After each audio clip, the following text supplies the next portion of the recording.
Good evening, everybody. Uh, insert intro, cause I'm here. Hmm, that might not make a bad little dream intro.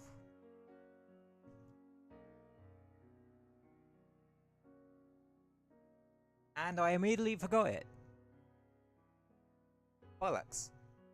So how's everyone else's day going? Cause, I don't know, mine's just kind of been one of my typical days, I guess. Just kind of exists.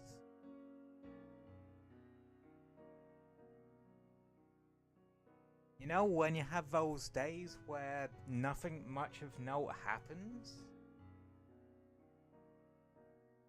other than you just existing?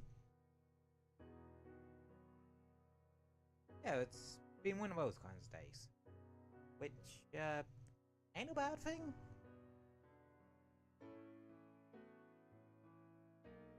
Like, good point of it is you don't really have any real excitement to worry about.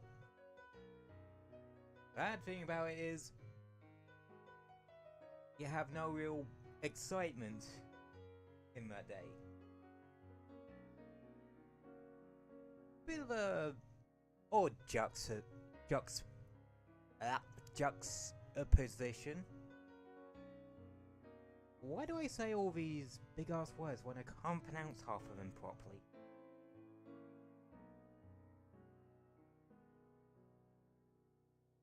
Also, why the hell am I overly verbose like this sometimes? Sometimes I'm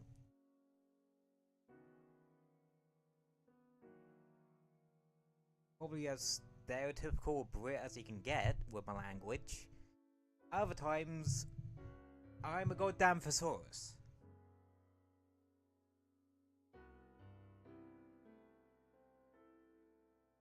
Must mean I have good eyesight then.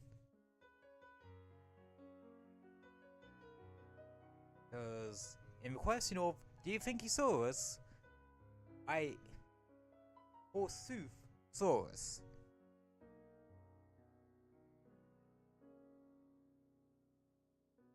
That joke was like me, trains of thought. It was going nowhere. Yeah. I'm in a bit of a weird mood today, aren't I? I'm in one of my brain can't decide if it wants to be high energy or low energy day. So I end up either somewhere in the middle or fluctuating between the two. Actually, that probably isn't me in the middle. I probably am probably is always me fluctuating between the two. Bit of a habit, I guess.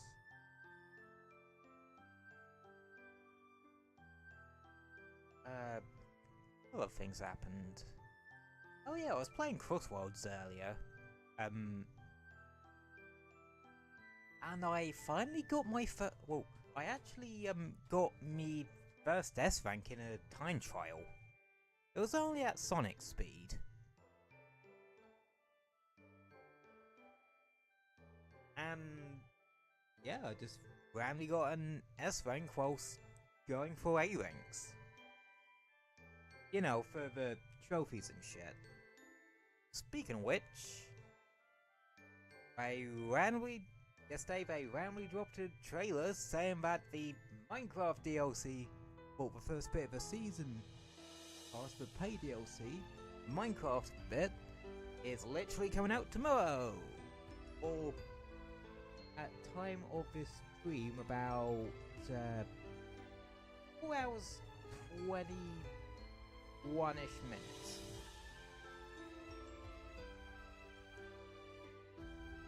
I think. Well, that's how long it is until it's Wednesday before it hits midnight. But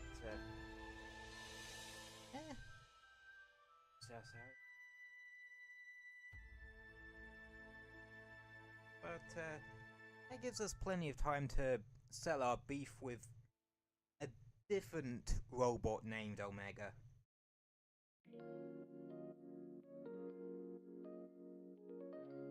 Before my unhealthy obsession with Sonic Racing Crossworlds takes over again. So let me just pop in.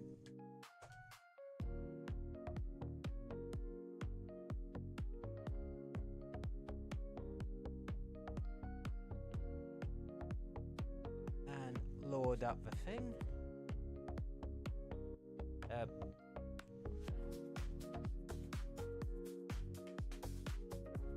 Hopefully my capture card plays ball today, but that's not always a given.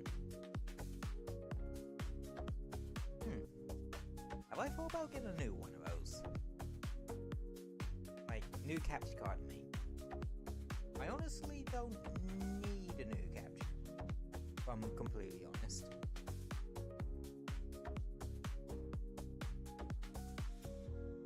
Because the one I currently have, well, that works wonders for me still. New mic I really don't need. Like, this is actually a really damn good mic. That's why the gaming trivia shorts have such nice, crisp-ish audio.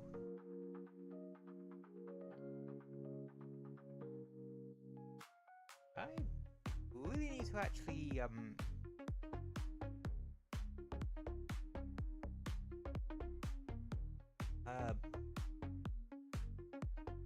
brain, work with me here. Yep. Your brain's lost the trail of thought. Luckily the game's now loaded up. Oh yeah. Like I said,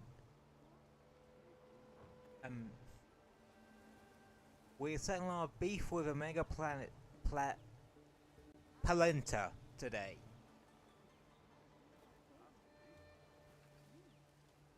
And I have actually gone ahead and adjusted, well, made a new build. So, I know I said of the last Monster Hunter stream that I was going to use the Ballistics 2 talisman to make a HBG build.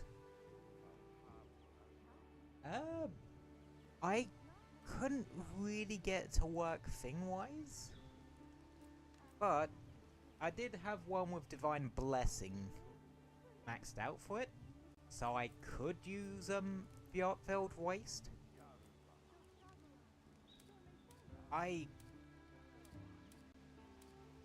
Yeah, this is like the full thing list. The Fun Attack Guard and Guard Up come from the things on the weapons, and yeah. So I got full Wex and Coalescence, Antivirus, Free Burst, for recovery speed, 2 Constitution, 2 Evade window, and some other bits and bobs. I have 2-piece Gore and 2-piece Art build, like I said I was gonna do.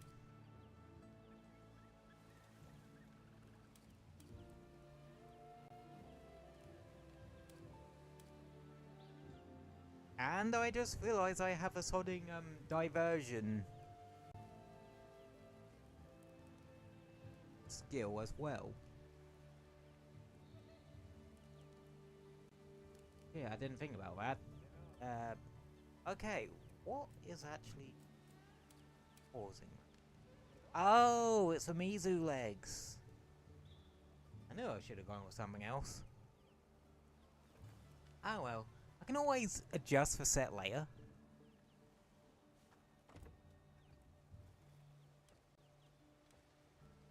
but yeah. Well, I don't actually know how effective haste and recovery actually is. Right? In the test hunts, I didn't notice it too much.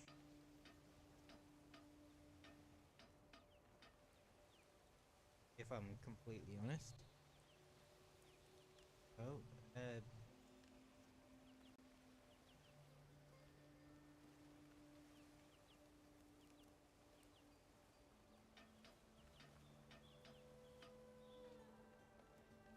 because I'm a bit stumped on it.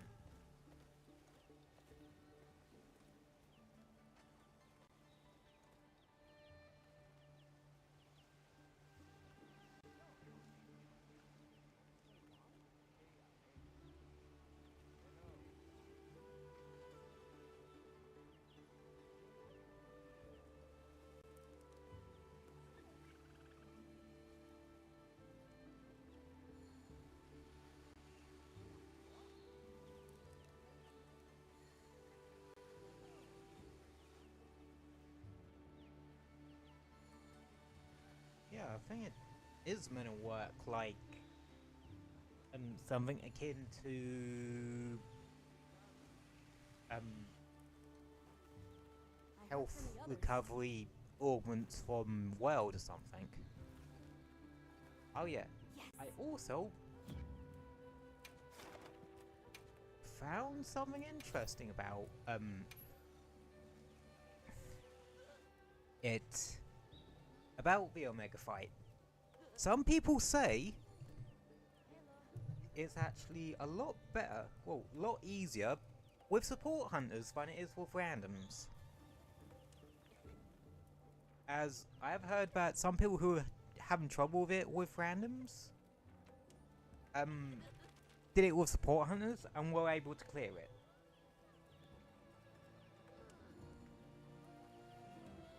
Which part of me isn't surprised by, because they did like, well, they have said that they improved not just the attack and defense of support hunters, but also their AI with more difficult hunts. And I think they also get an extra stat bump during like 9-star hunts or something. So we're gonna give that a shot.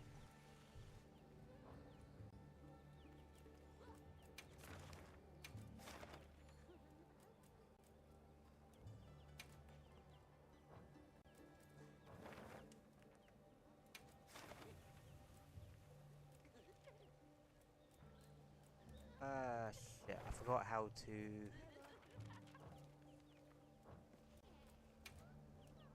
Ah, there we go. Select support hunters. Oh, okay, you can only... so Fabius is just someone who shows up for seasonal events. But yeah. A lot of people say the two best ones in terms of supporting a map is Aletta, because she's really damn good at keeping Omega's aggro and keeping it. He's also a good one due to his supported throw.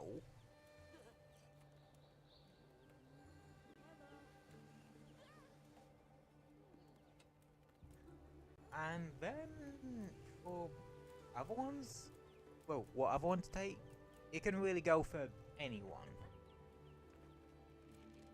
But I did see that in those videos they did use Mina a fair bit.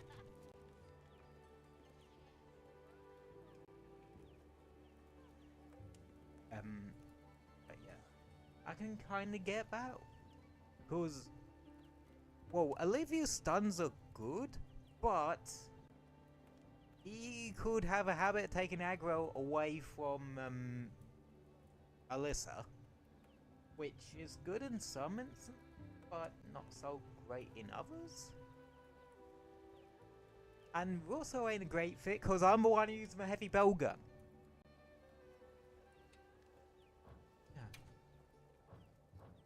Yeah. Okay.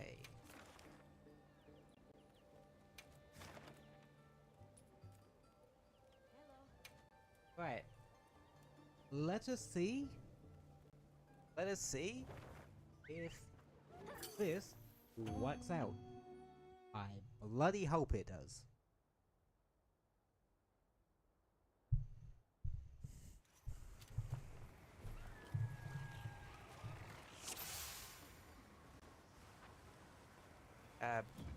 Double check. Yep. But yeah, I have 2 bow guns with me. I'll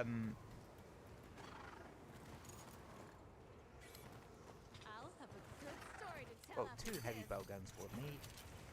Me Thunder Arcean and me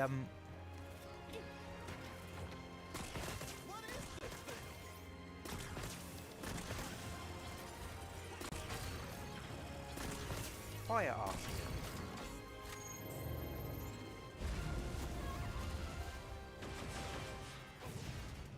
Discretion over power, friends! Hey, check it off!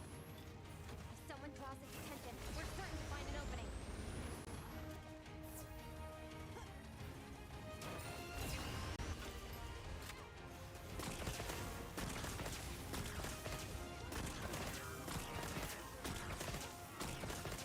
Okay.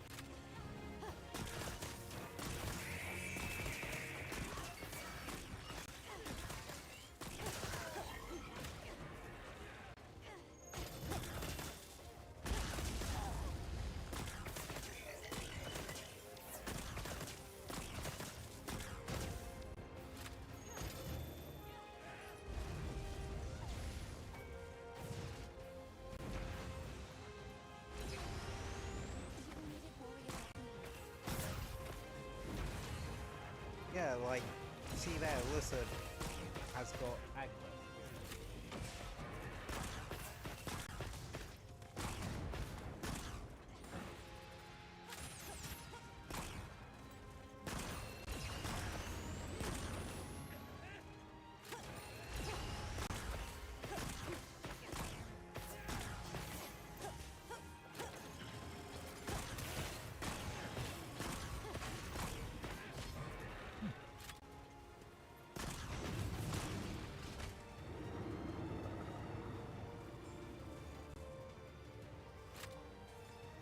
Okay, yeah, I'm starting to see what they mean. Like, we got through phase 1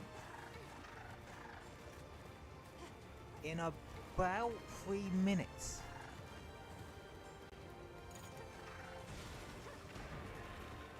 Sometimes in lobbies with randoms that would take about, what?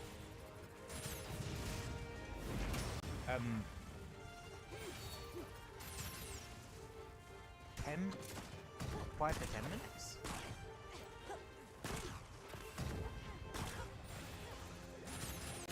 Oh right, I forgot about the Picto Monster stuff.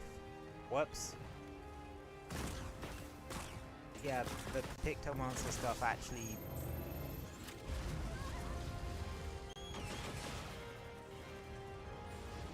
It's more than just, like, a gimmicky thing. Nah. Apparently that shit does damage.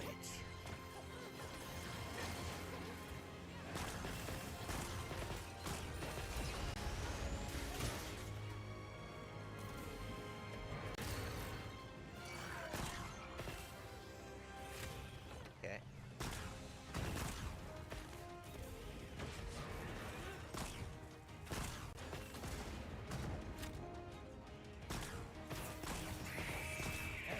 Good. Switch to SNS or something if I really wanted to. But I prefer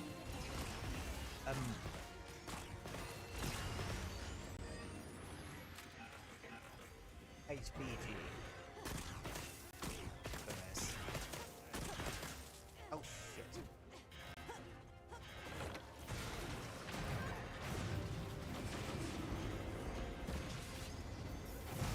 Shake it off!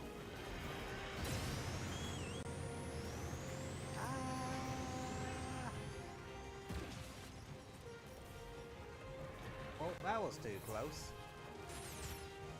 It wouldn't be me without a couple of close calls now, would it?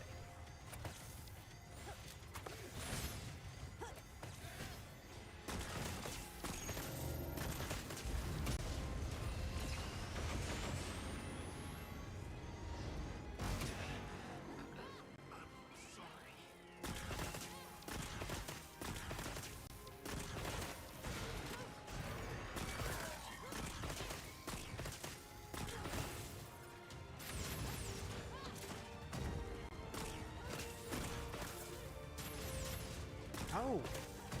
No, it's all from Melissa. Okay.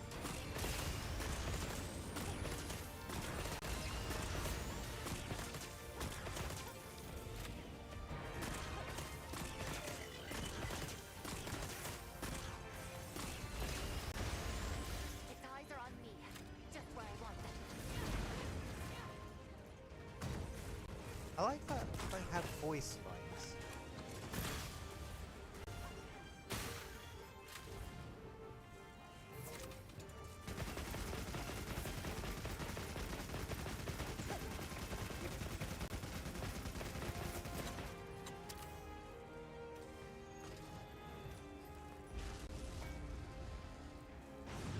Yeah, I need to be a bit more conservative with Thunder.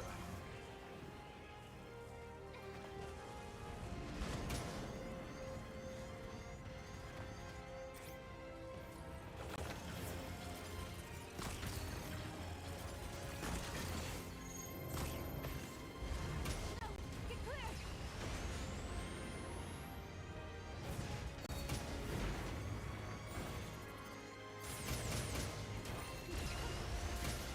Yeah, shit, I can just tangle.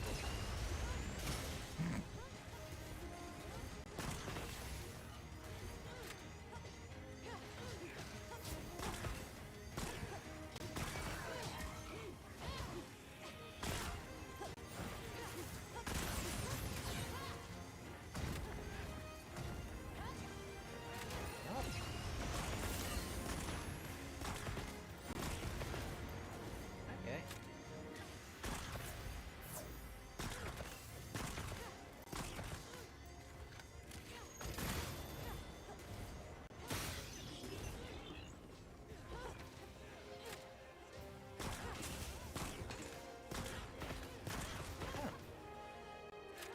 Yeah, shit, let's fight. Okay, so if you're doing this fight, do it solo or in a pre-made group. Basically, don't do it with randoms via SOS flare.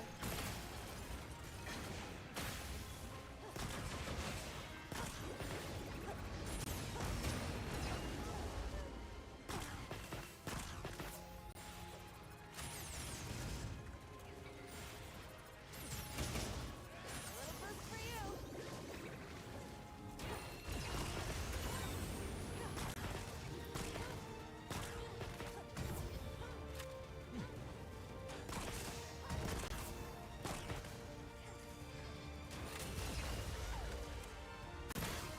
Yeah, this ain't too bad with support hunters.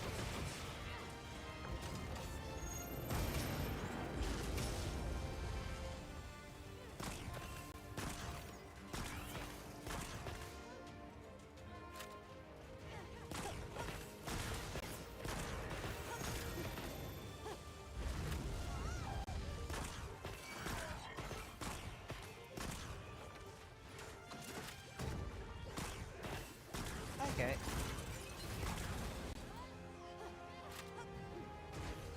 Oh yeah, I forget.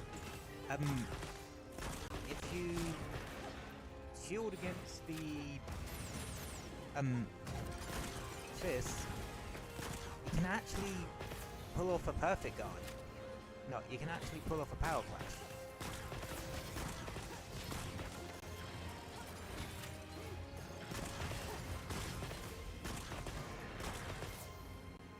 Nice.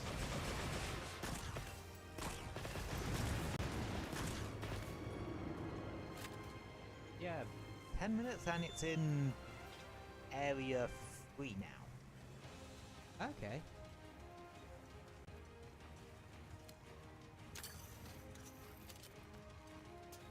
Yeah, this is actually going really well so far.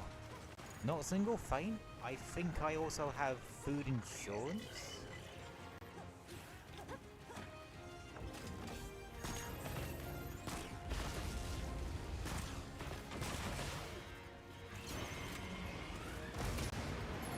Lavas.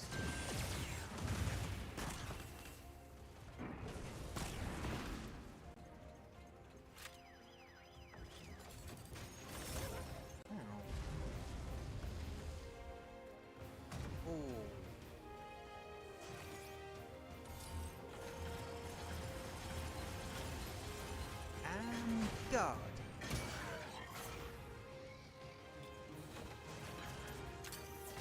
Does that?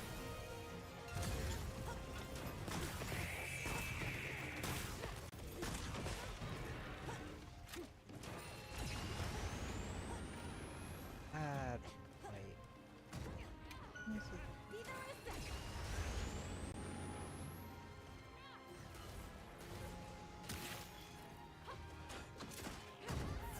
Yeah, you can use the signal.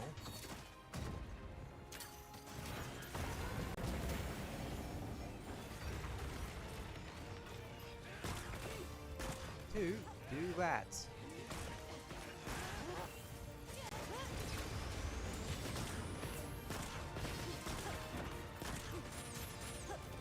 They got HP pen.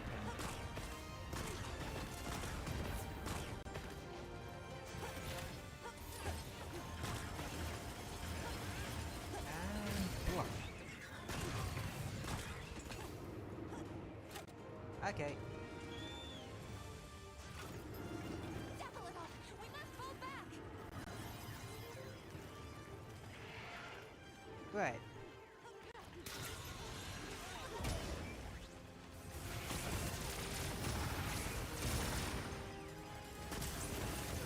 Now on to the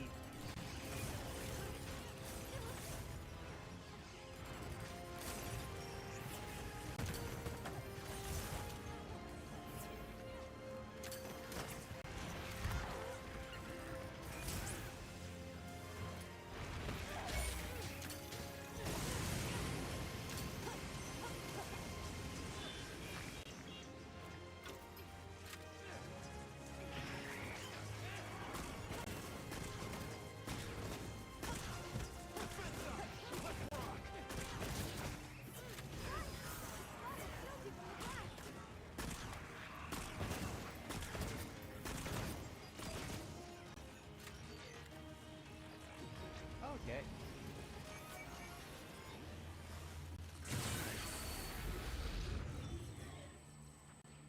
Oh, that's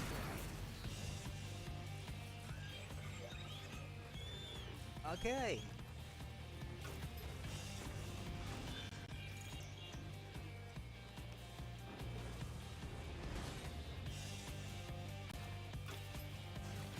Now we're fucking getting somewhere.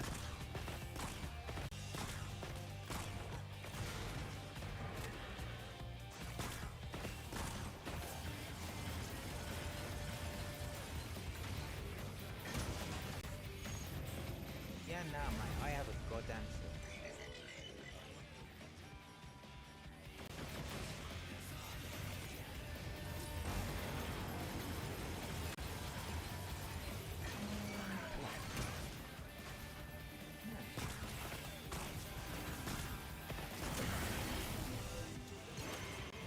Starboard. Right side. Okay, larboard's left, starboard's right. Larboard left because it starts from an L. Starboard right because of an O. Yeah, I know that's a really shit way to remember to, but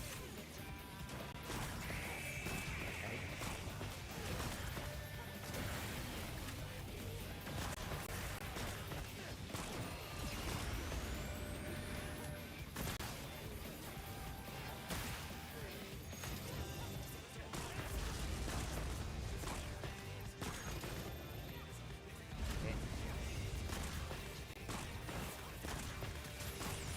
Now we're getting somewhere.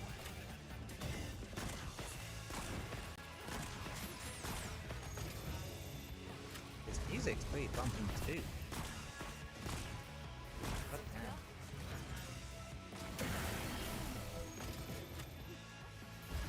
Right. Yeah, I think now I'm gonna break out the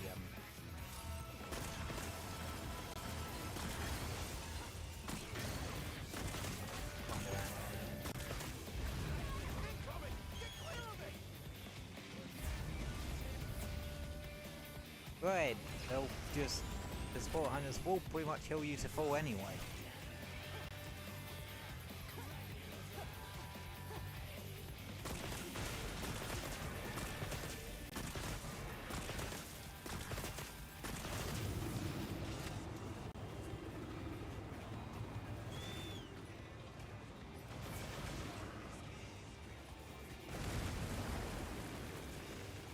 Alright, final phase, no deaths. Yep.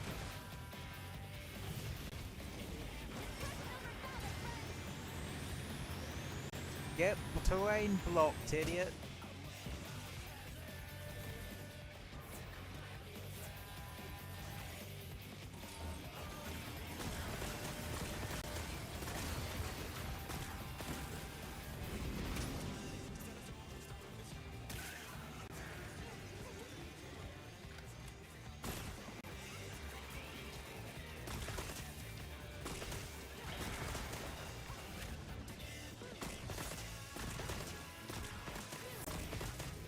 Nice.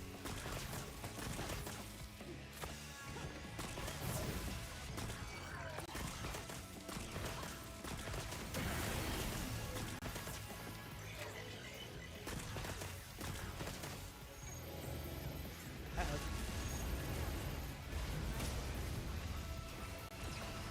Yeah, hang. What's it mode is basically it's a mage state, so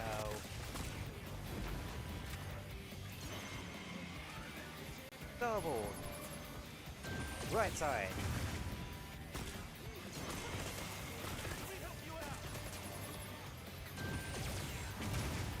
Okay, it does that twice now. So, Lavinus rules.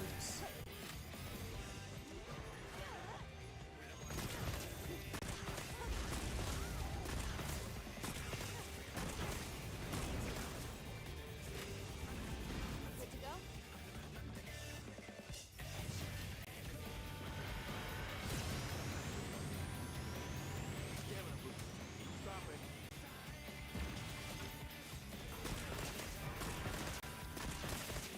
No, shaking me. I am now out of funk bugs.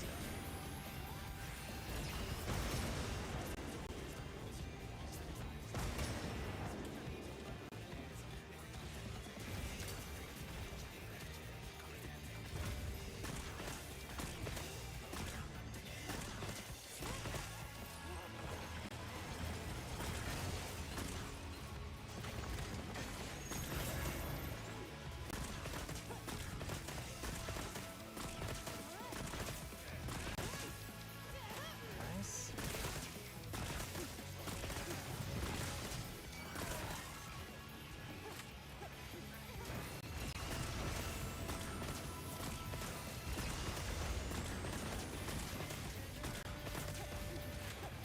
Almost there. Let's stay sharp.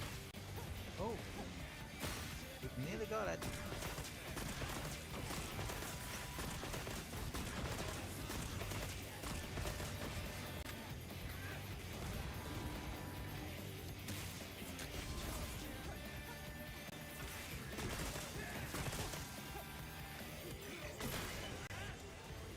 Don't lag.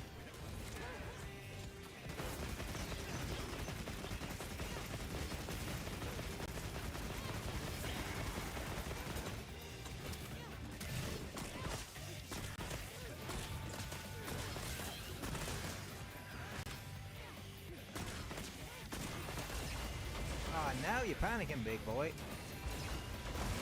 Get clear. A little boost for you.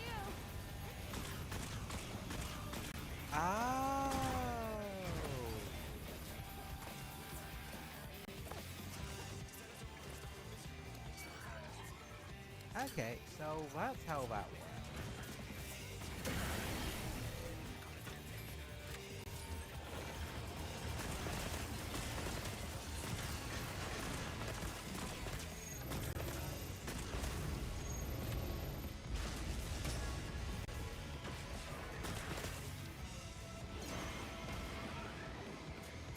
Starboard, right.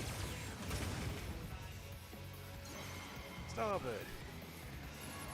Starboard, left, starboard, right.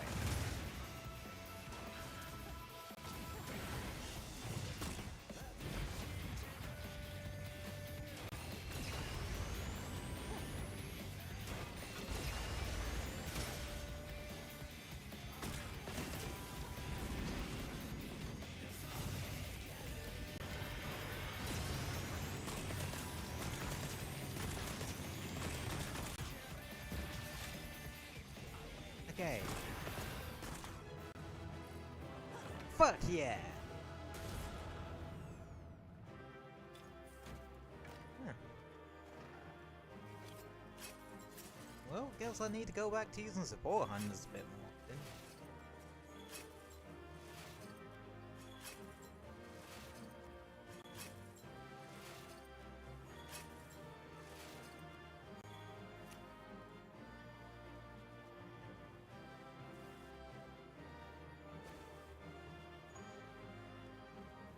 Let me take a quick pick. There.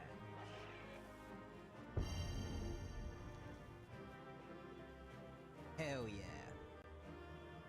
Ah.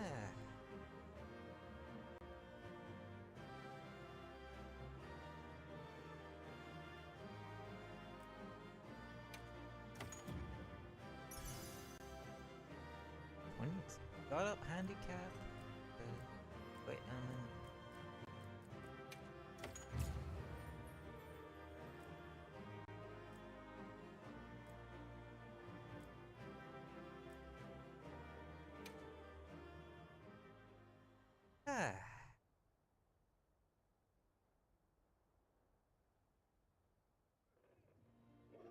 Welcome back. That was spectacular beyond words.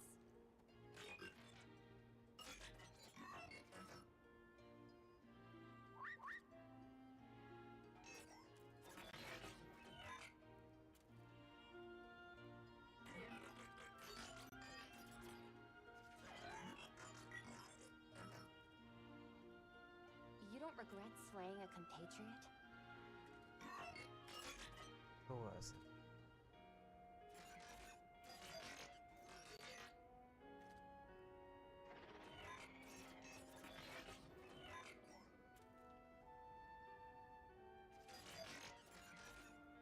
No mission and no home return to. This is illogical.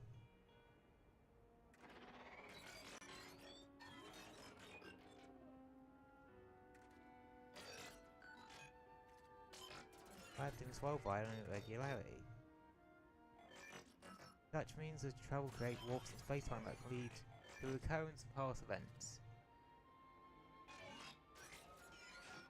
Again, arrive in your world for the first time.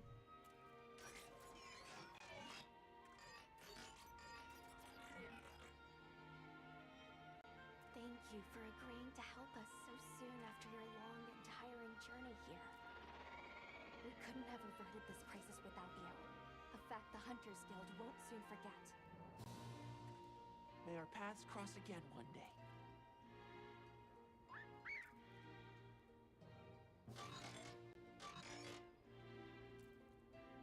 Farewell, and thank you again.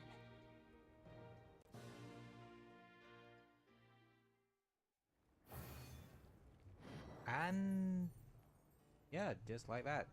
Complete.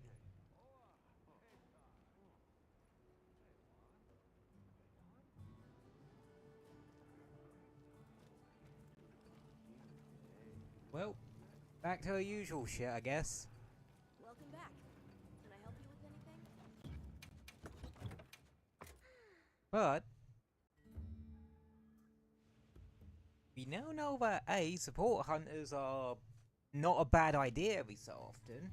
Hell, I'm tempted to, on some of the hunts I have more trouble with, actually bring support hunters instead of relying on randoms.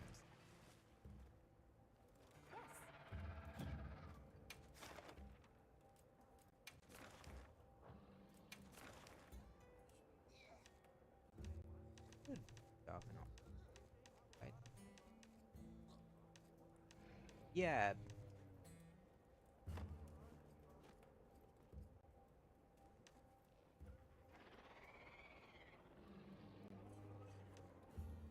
Okay, they even allow you to refight the Nasilla clone on its own. Nice.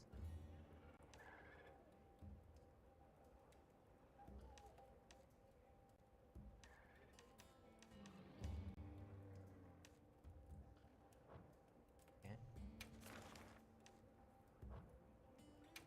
Oh yeah. I wonder if some of these harder investigations I have access to, one could rely on support hunters instead of randoms in some instances. I'll have to mess about with that.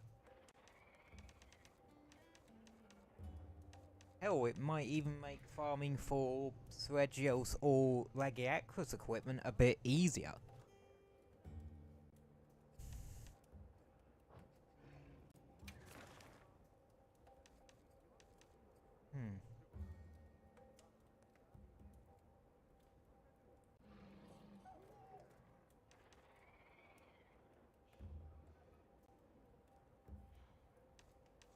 Yeah, Arch Tempers are only 8-star.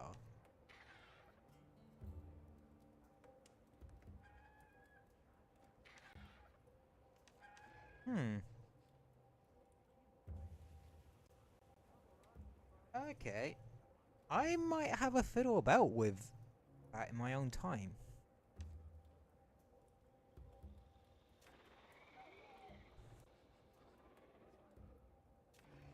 Oh yeah, you also have Visquest, which I really hope they make that like investigation that's commonplace, where we get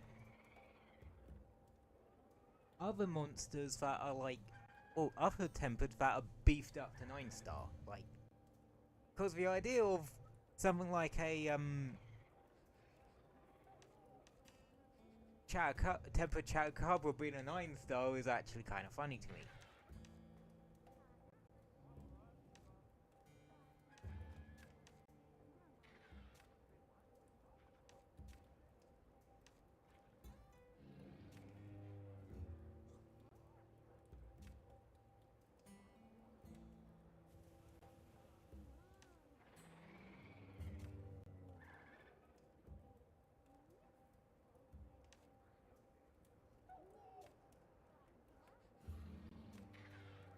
We'll get some unique equipment for dealing with it.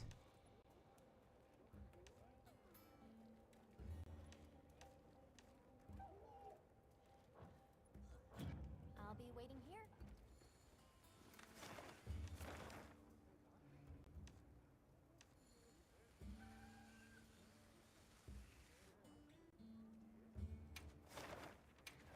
Jesus, that's a lot of tempered monsters. Like, a lot of 9-star tempered monsters right there. Mainly Thregios and Raidals.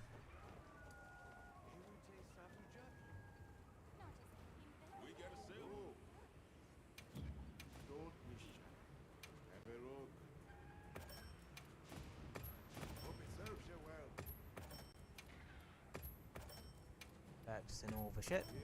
That's just in all the shit. Because you can never have too much of any of this stuff.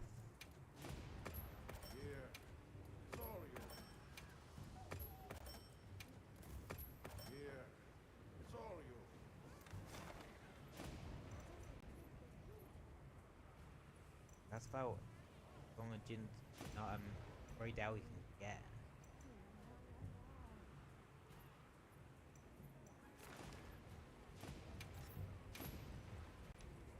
And I'll tells you to make one of these kind of quests for it. I probably won't, cause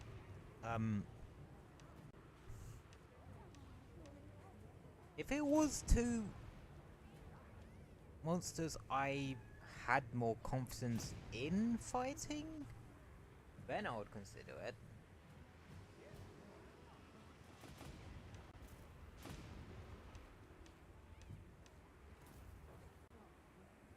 But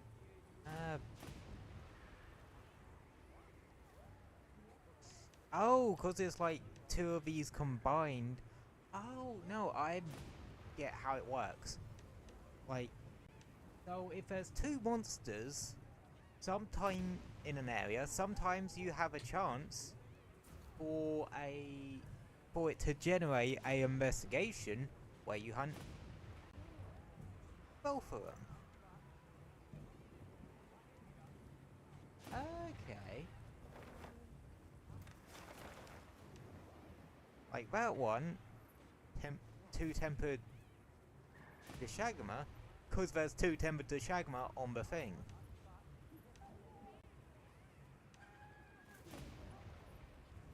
Okay. Get it.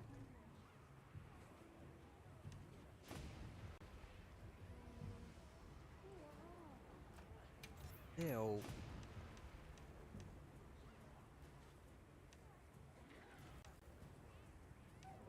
That's no small feat.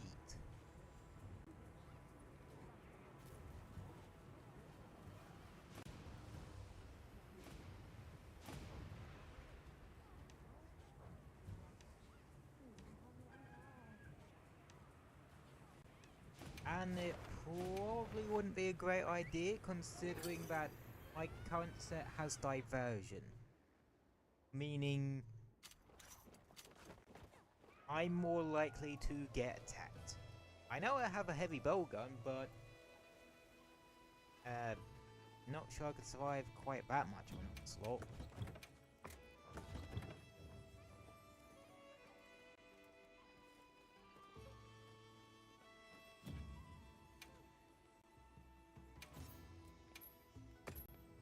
Still, we actually managed to beat Omega. So that's this stream's goal done already. Now we can get back to our usual grinding. But apparently there is like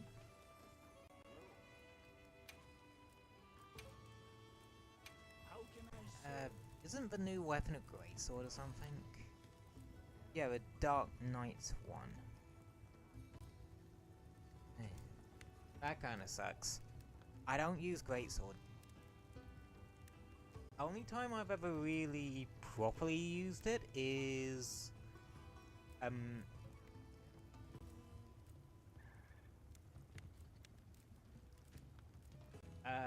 what's it? In Sunbreak. Well, that's because you had Surge slash combo.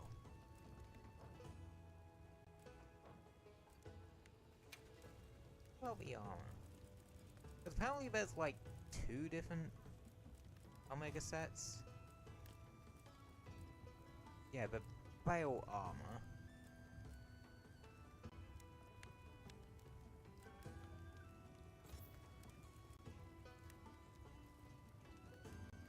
Which, yeah, is to do with, which is primarily used with greatsword. And then you got the Savage one. What I understand with how that one works, you end up, you're either in 1 or 2 states. One where you need to be close to someone to get a affinity bonus. Well, one's for affinity bonus, one for attack bonus. Can't remember which is which. But I know one of the effects is triggered, and if you're within a certain distance from another hunter, and the other is if you're a certain distance away from another hunter. Which, yeah, but if you can get that to work, go for it. If you can't, I don't see too much value in going for it, other than bragging rights and saying that yeah, you beat the Savage fight, which, considering how much easier normal Omega Planetas was with support hunters, yeah, I don't think Savage would be too much of an issue.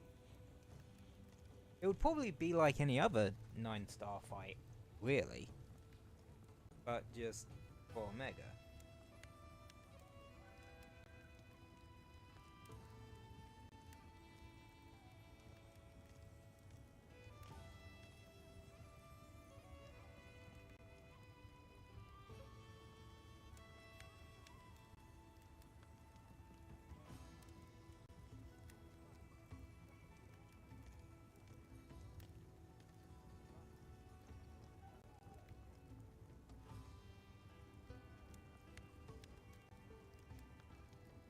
But yeah, I'm surprised with how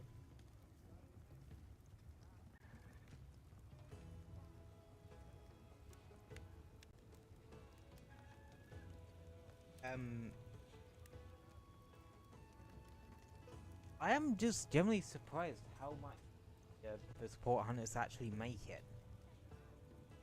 Almost like too easy. Like, you don't really have to put any effort into it. Granted, that could just be why I'm using a heavy bow gun.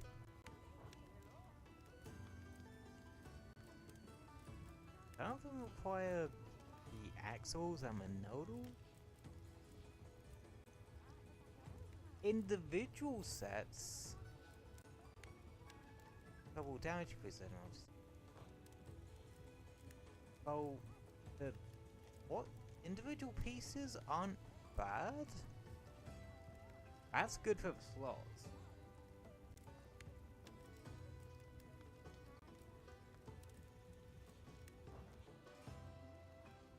Safe wanderings.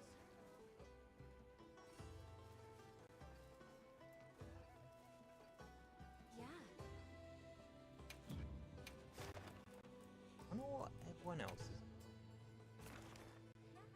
Yeah, they're all doing fucking Savage.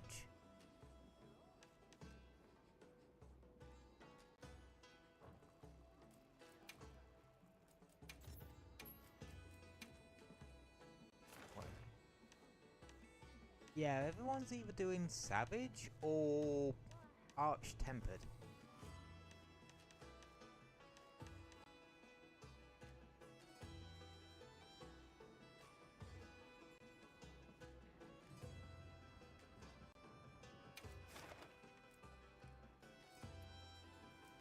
You know, part of me is gonna regret this, but fuck it.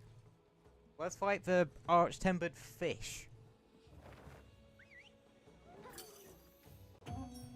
I'm probably gonna get murked in about 5 seconds flat, but I'm riding a high of adrenaline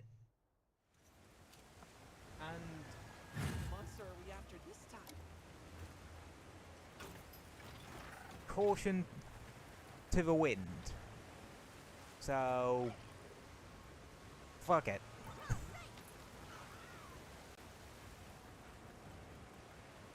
Looks like the person we're paired up with is a lance user. Okay. Always appreciate a good lance user.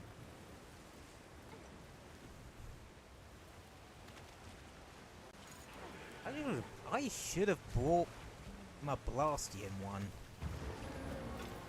That's the nickname I give my Artian lance, as it has blast element on it. Well, the blast status on it. Hence the name Blastian. Oh, right, diversion.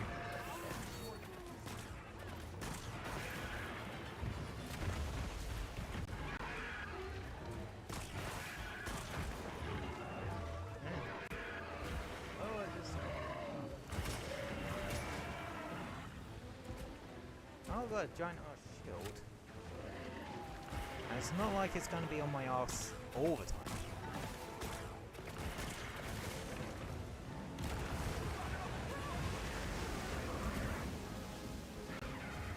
Okay.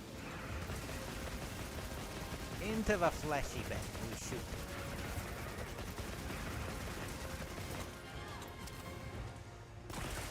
How's that?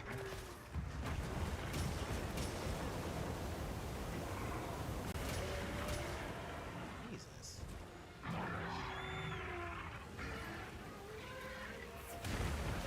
Quite violent.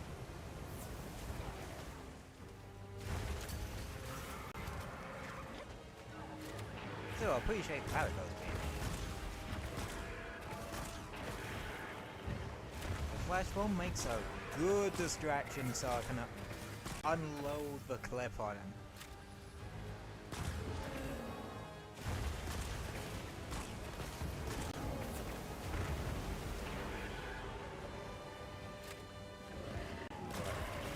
Ever since World, I've really been enjoying bow guns. But you can very much just stand at the other end of the map and just pepper them with hellfire. Some shit.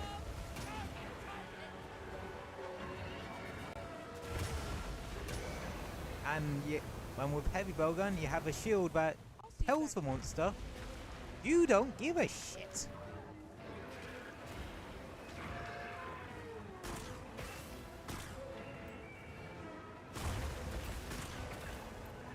Plus, Pierce ammo has been overpowered since Rise, so...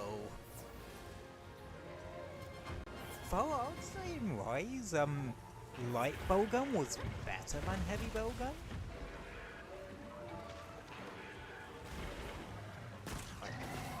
I would say light bowgun got nerfed pretty significantly in Rise.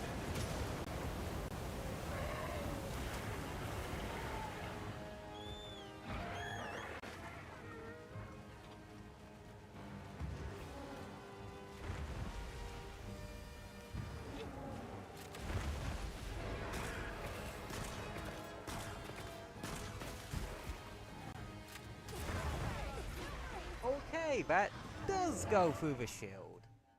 Good to know. Ouch.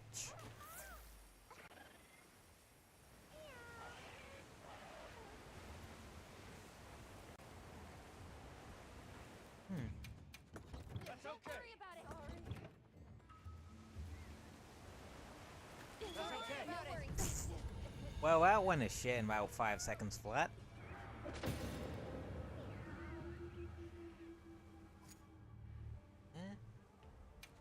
It happens.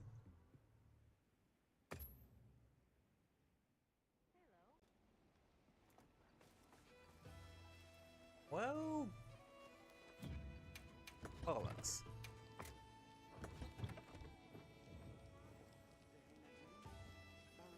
And now y'all know why I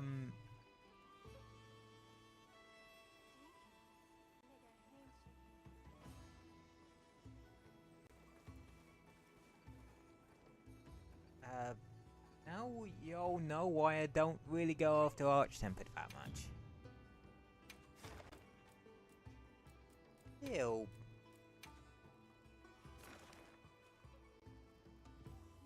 I like that shit ain't doable.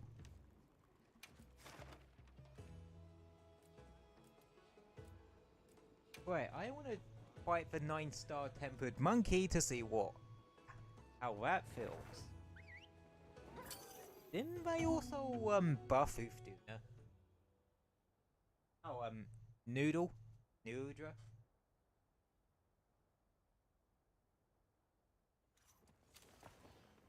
Thanks. Fair. Can't be too bad.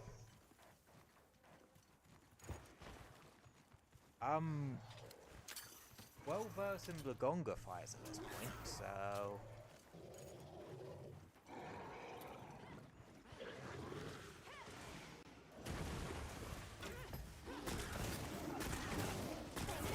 That helped.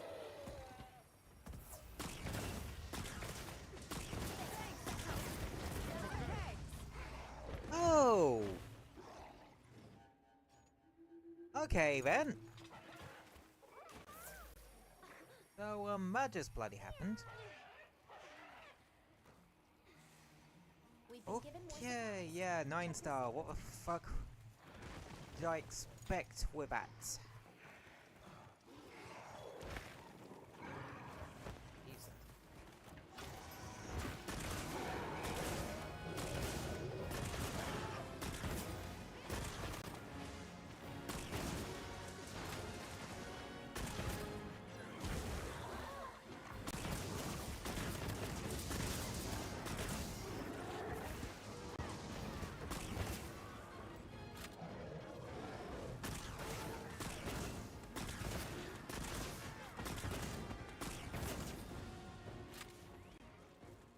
How's he going? Thanks. That helped. Yep.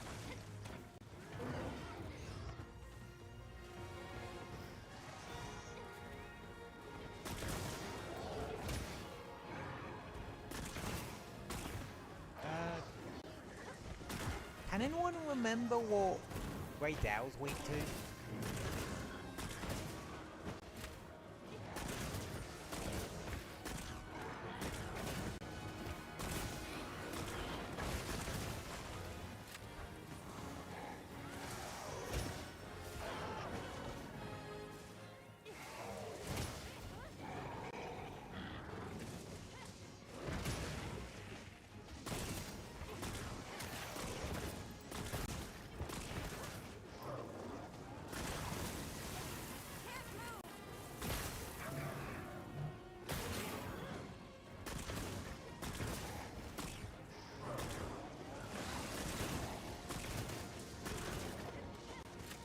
Yeah, you really got to be careful not to get frozen, otherwise, you're sunk.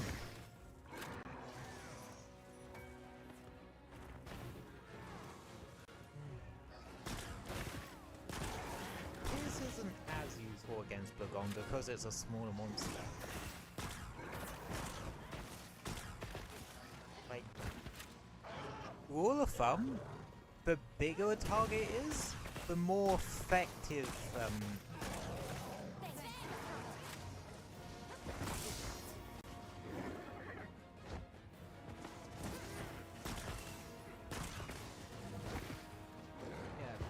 rule of thumb, the bigger target, the more effective pierce ammo is going to be. Or the longer the target. Because it has more, target to this.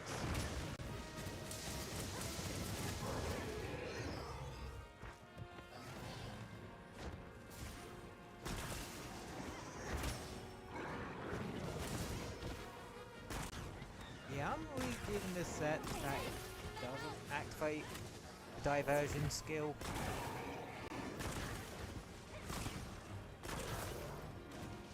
Because yes, I have this giant arm shield that I spec quite heavily into. Well, that's a in case I do get targeted. Dealio.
Okay, yeah, I'm getting rid of those entourage. Because they are being very annoying. And he pisses off to another area anyway. Oh well.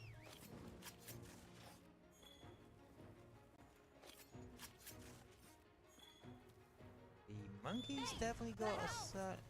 Oh, got a fair amount of health, hasn't it?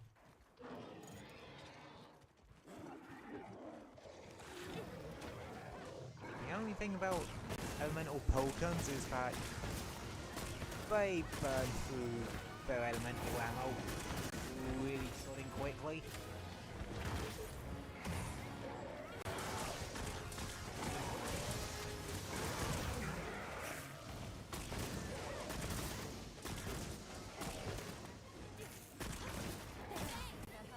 Still, being able to do a decent amount of damage from a distance and have the ability to block it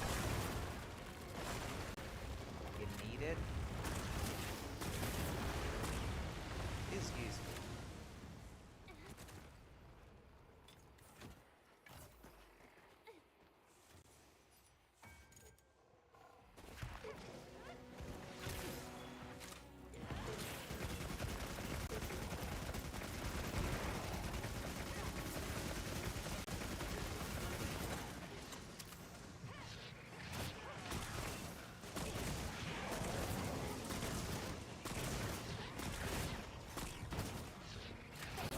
Ceramite be a good distraction.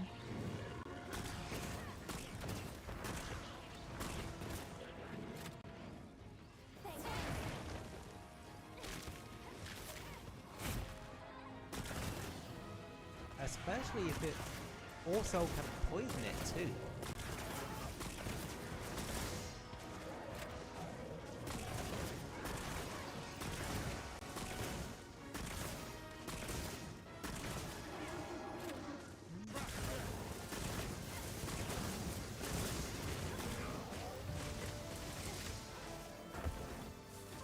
Okay, that's one 9-star Tempest Bagonga dealt with.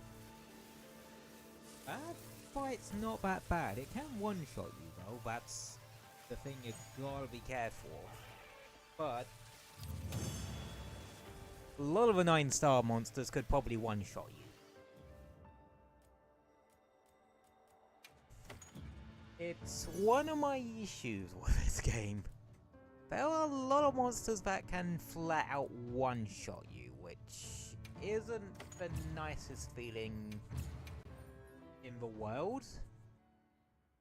Because A, you have limited lives.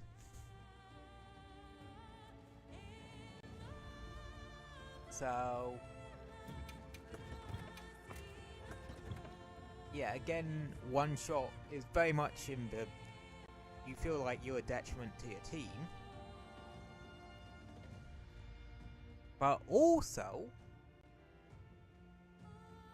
it makes it feel like you haven't made your build correctly. Which, in a game like Monster Hunter where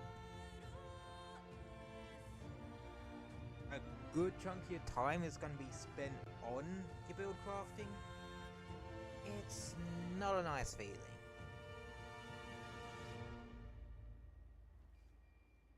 Just straight up.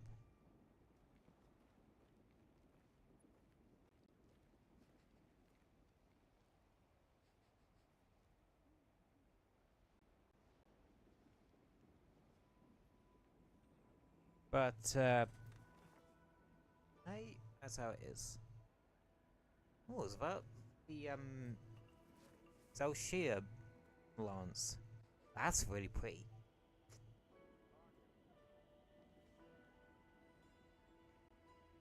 I'm not going to lie. Some of these Zelshia weapons remind me a lot of the Velkhana ones. Just, for example, look at that lance. Oh. Well, never mind then. So do you too, I guess.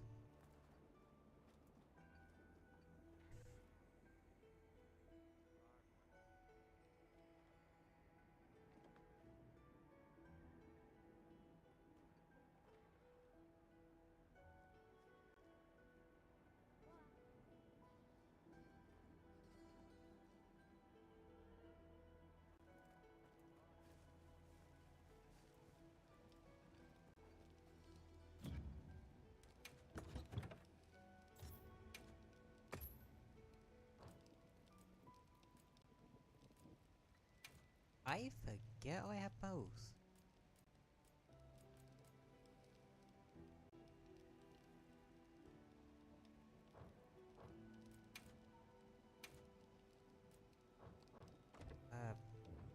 Okay, question. I know this thing is weak to thunder, but what is weak down? Ah, your weak is to ice. Okay.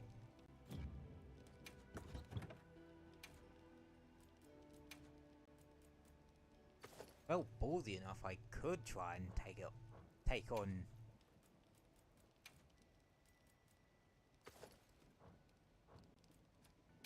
It's with.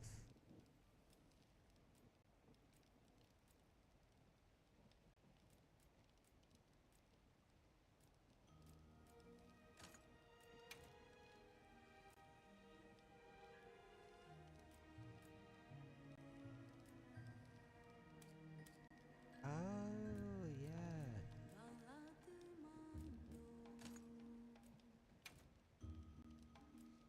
That's what it says.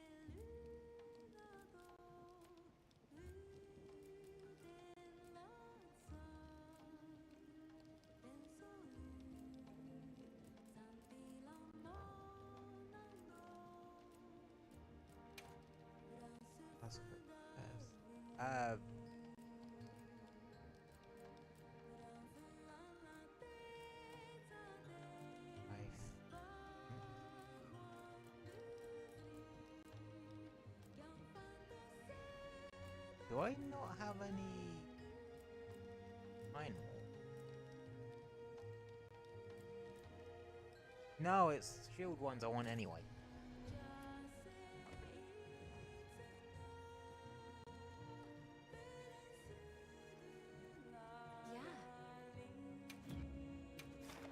Right.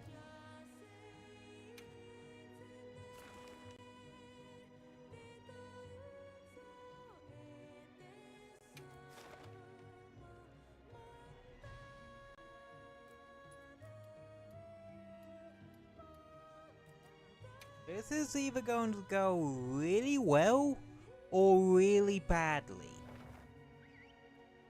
Especially because I have not used bow in a hot minute.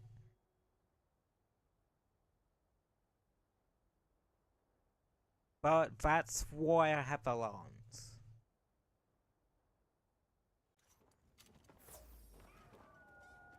Okay, let's get on our way. Time for a few quick reps. I was about to say, how much fade window do I have on this set? But yeah, I have pre-evade window. Maximum might is not going to be factored into this at all.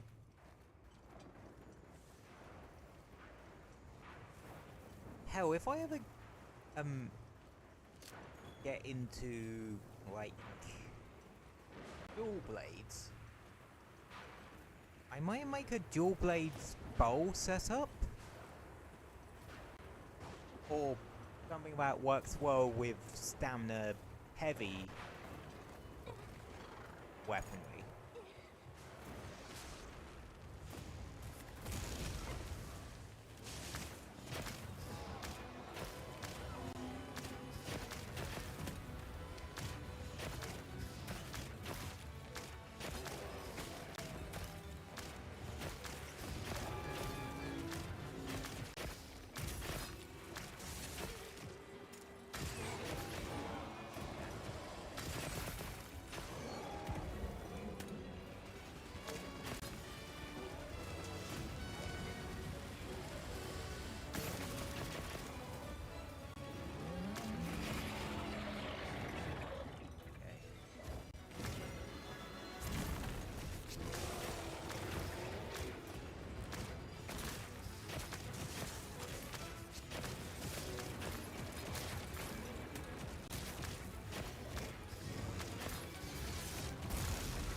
Okay, I didn't immediately evaporate, so... Yeah.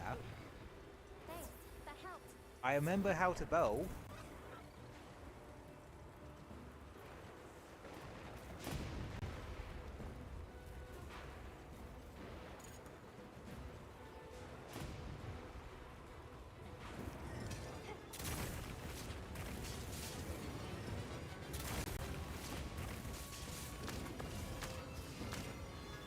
Yep.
Ah, you can't discern and dodge that. Son of a bitch.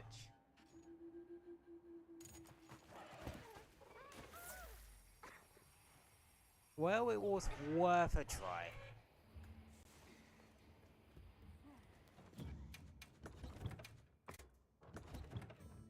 Guess I'm on guard duty.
Sorry I've gone quiet, I've kind of gone into focus mode again.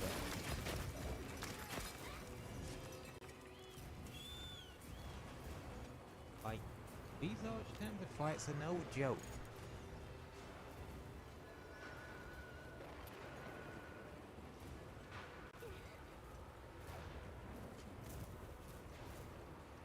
Also, I don't want to be the first one into its range of islands. Thanks. That helped.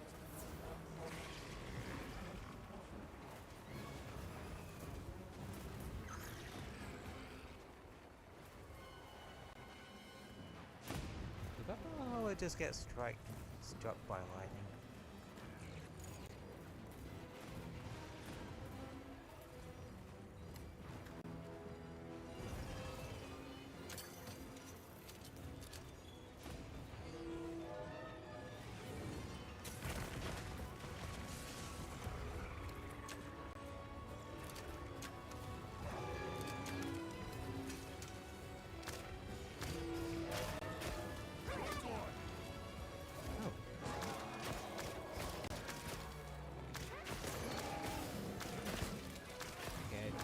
Cleanse her frenzy on me.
Oh shit, it's on its last legs. Would this actually be the first Arch-Tempered I ever killed? Or ever beat? Cause, fun fact, I've never actually beaten an Arch-Tempered monster. At all. I didn't bother with them in World. Because I didn't like the tempered system at all in World. I know. I just don't like endgame systems that are just the same thing but, well, same monster but with higher stats in Monster Hunter games. I preferred the ones that had a extra mechanic to put on top of that. But them weaving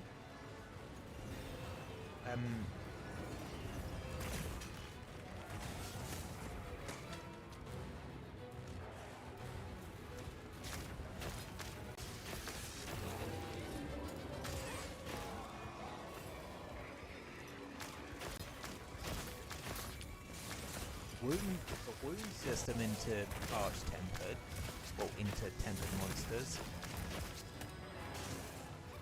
Yeah, that's better. If you're not gonna have add a new mechanic to the endgame thing,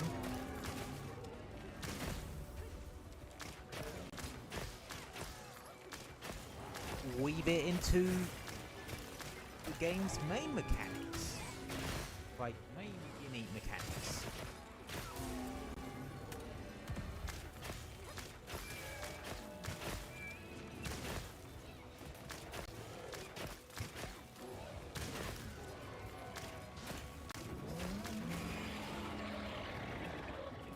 really hope I actually manage to do this one. Because again, it would be my first ever Arch-Temp kill.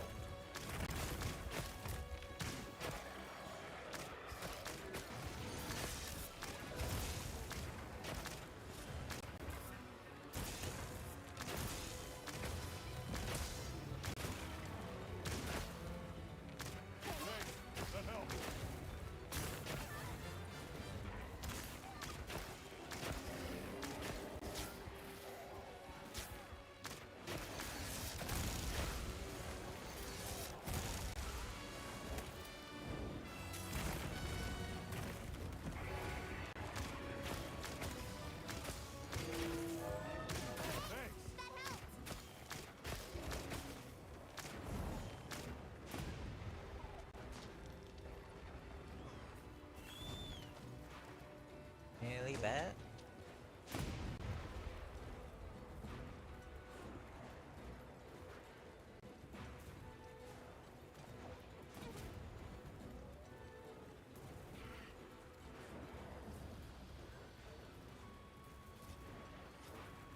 This would be amazing.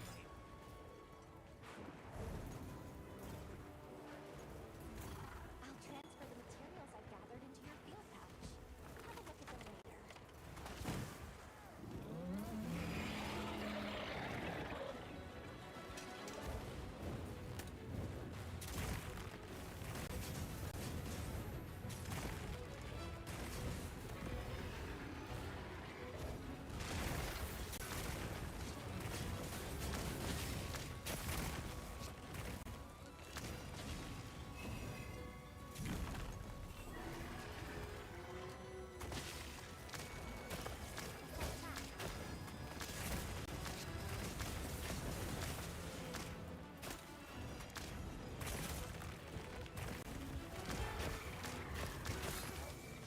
Yes! I am very happy. My first ever Arch-Tempered kill.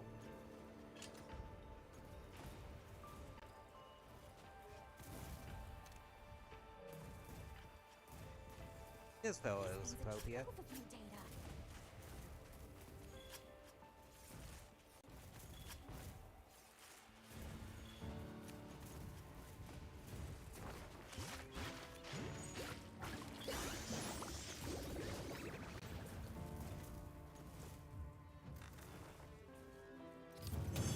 Today's a good day. We beat Omega. We've also I've also beat my first ever Arch-Tempered monster.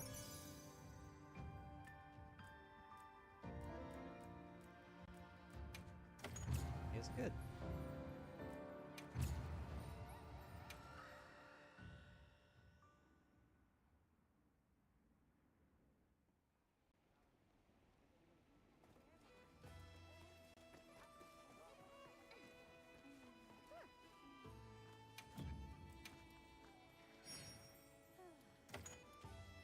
Oh yeah, they changed how 9-star monsters work.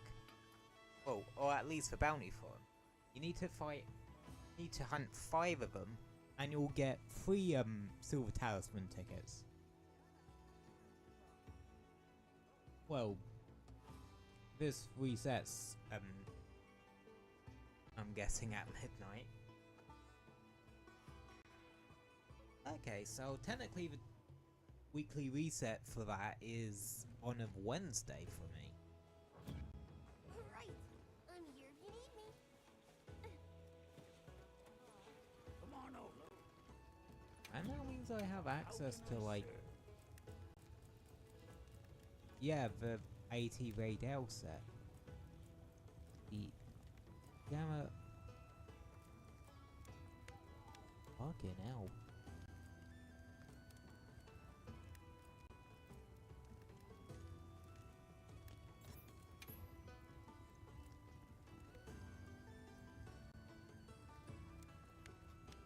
Boosts attack and lowers defense. Oh, that's the gut skill. Well, at least 5 1 lethal hit. Otherwise, boost defense Afterwards, boost defense and res. Okay.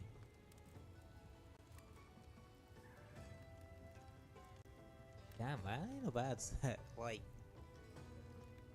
full stamina surge and stun resist, maximum night 3, latent power 5, 2 evade extender, and 1 Wex.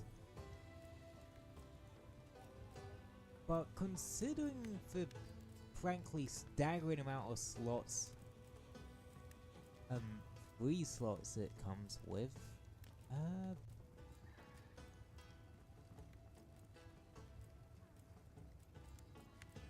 yeah, no surprise. Hell, I might farm that out since that don't use any crazy pieces.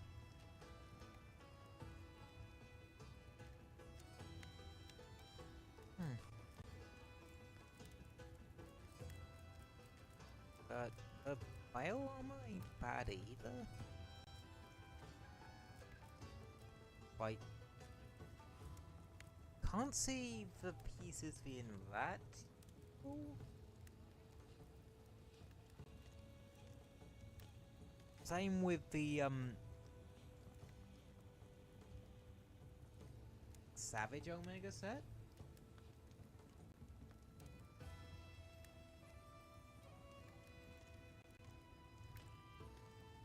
But I wouldn't mind trying to fight Savage Omega. Why? There's an SNS behind it.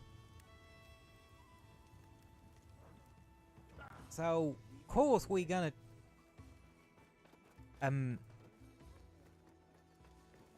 give that one a shot. And now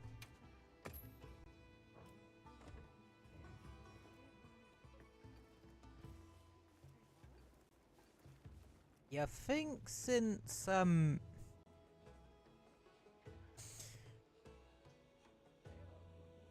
I was essentially support hunters did really well against normal Omega, you think that it could do Savage too? Just saying.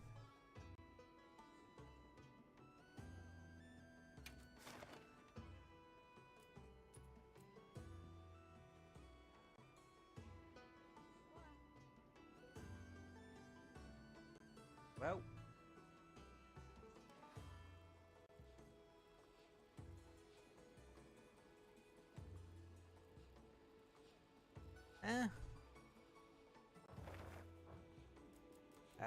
buttons. Okay.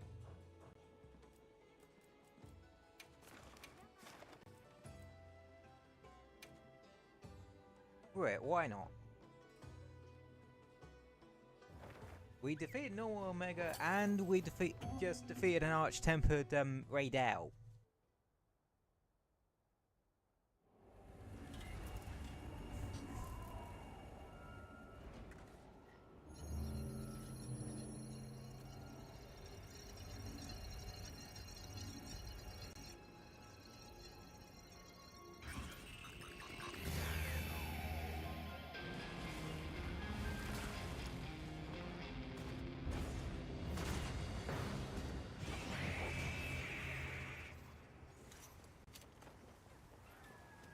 That's a cool little.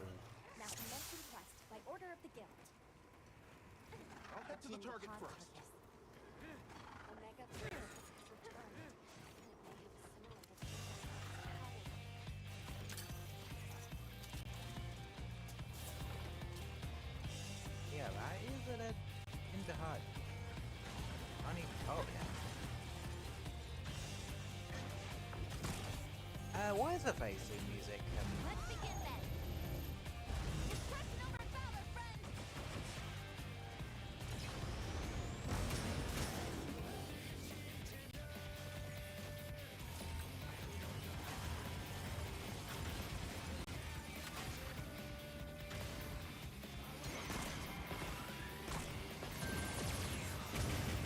Okay, yeah. Okay, so it basically starts off in phase 2. And it completes your last solid. Oh!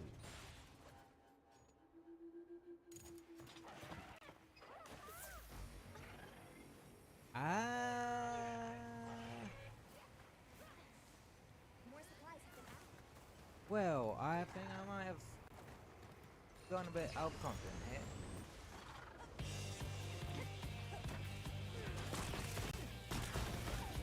Echo bubble deployed. Make good use of it.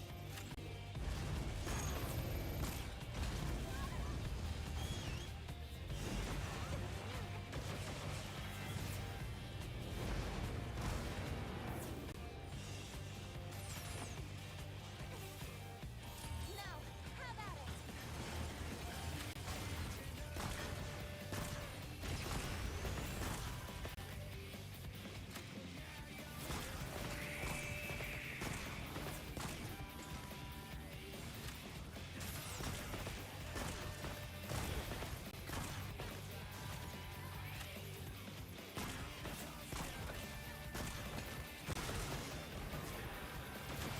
Tackle it all! Let's fall back!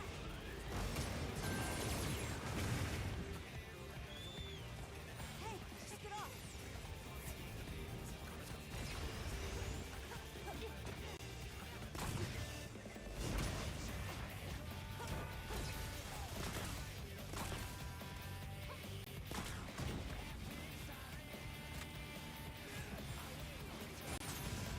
Did I ever beat a Stream Behemoth?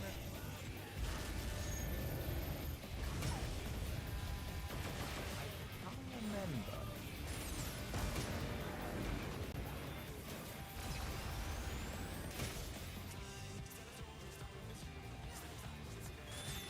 Jesus, dude, let me fucking breathe.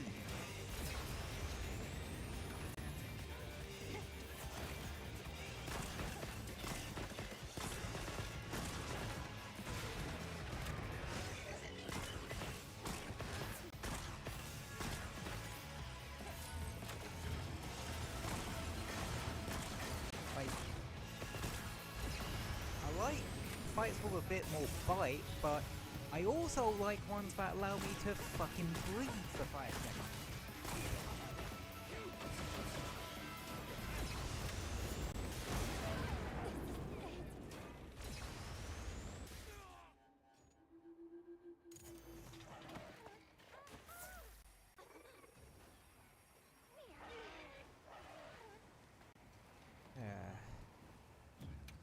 Yeah, this might be a... Well, I can see this definitely being a bridge too far. Time for a few quick reps. Because I hate fights that will just insta-kill you if you even breathe funny.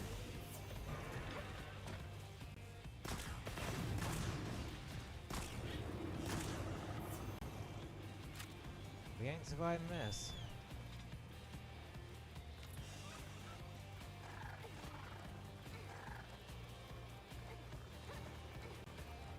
Well, at least I...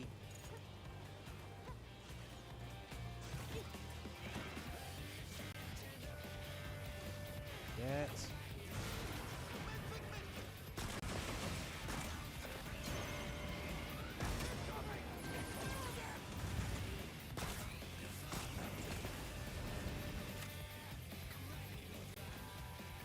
Oh, now I get why it has the freeze thing.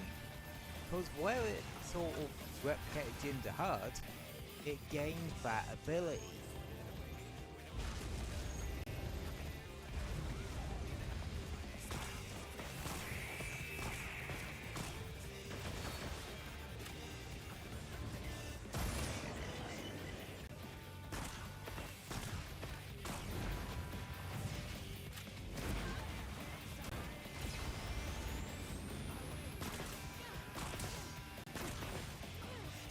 No one here.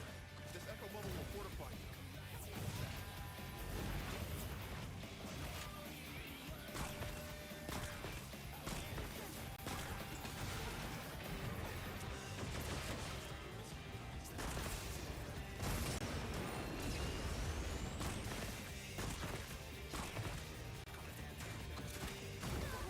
Sorry!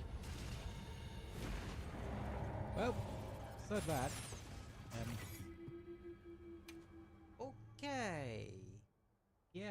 bridge too far. But I don't mind that for Savage Omega. Because that is literally the entire point of that particular monster.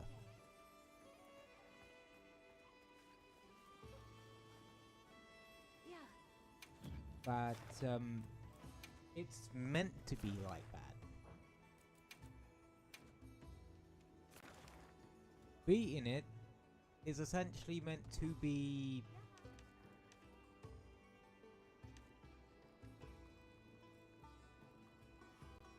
Of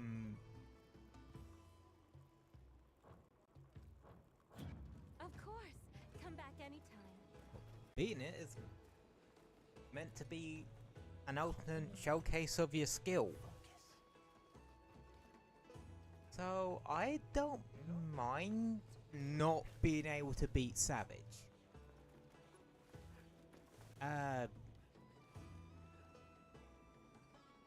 Correct me if I'm wrong, but in Final Fantasy XIV itself, aren't Savage raids actually the tier higher than Hey. Extreme?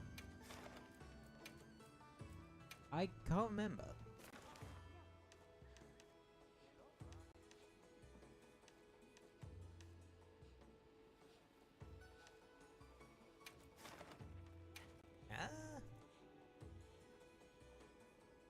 If I can get him this fight.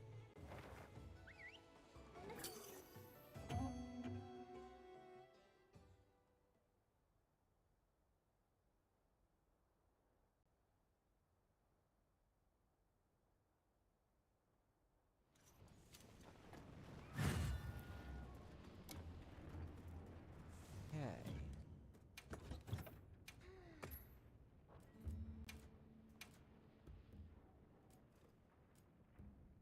No, I never did upgrade that bow. Hey.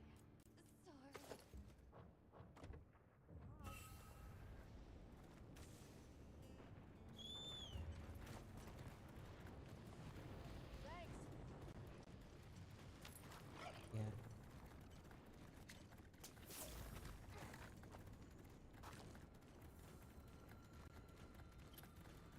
Still.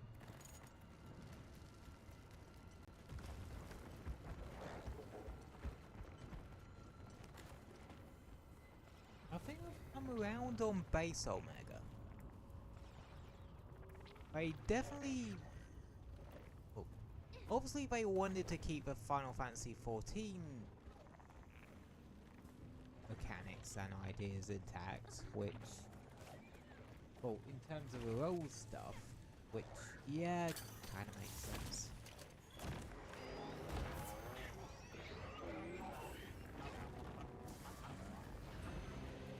But it is a bit much to ask of. But it's not as much of an issue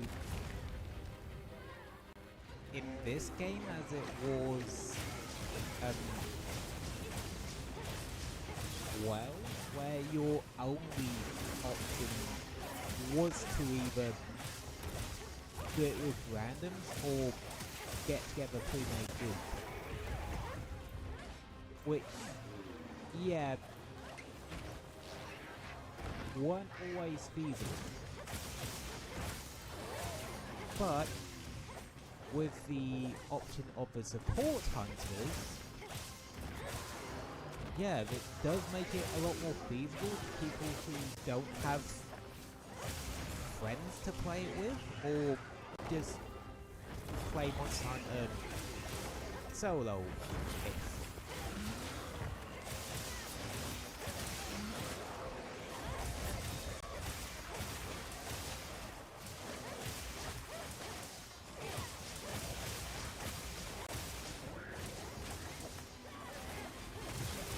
About it, to be honest, if I think about it, we literally just fought Omega and then went about our usual business.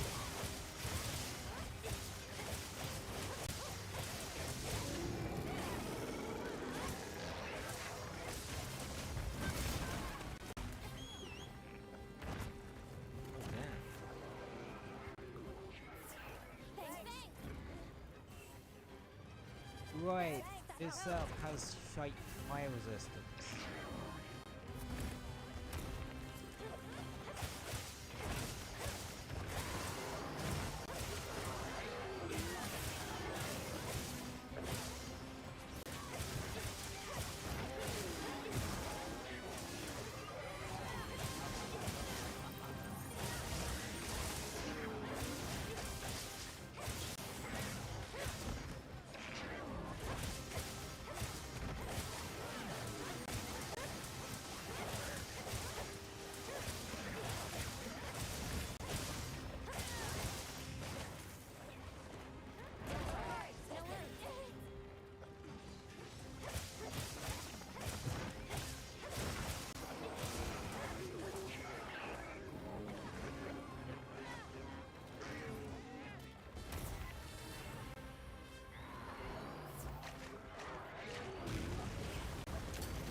Whoa!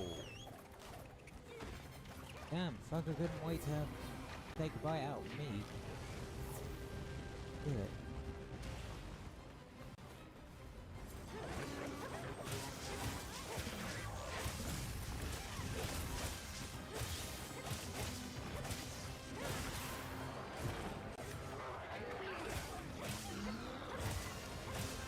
Wait, I realized I just bought my hammer as my secondary weapon. This is... Oh, damn, they both got mad.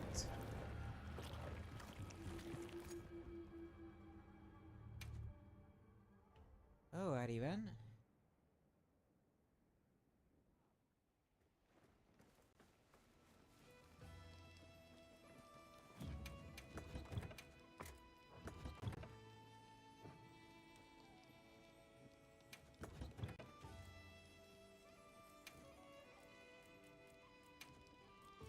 Hey, you think now about I'm able to do like arch-tempered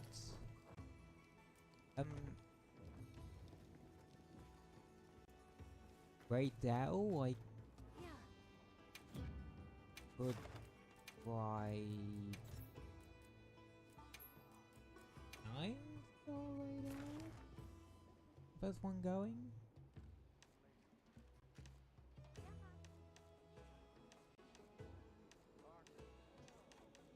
I don't like it.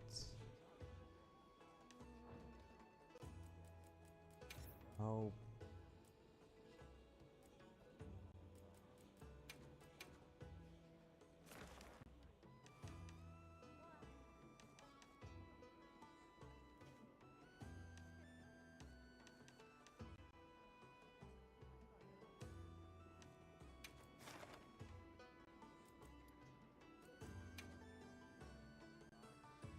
Aww.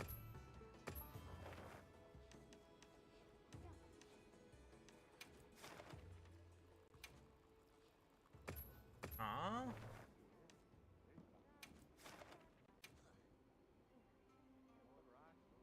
This is going to be a very bad idea. But all things considered,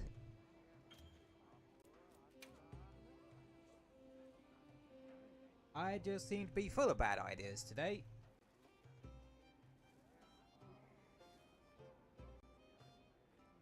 So,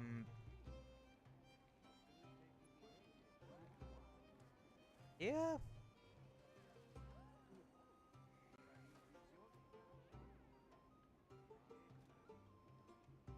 Or maybe not. I actually really don't like having to deal with manual accepts, cause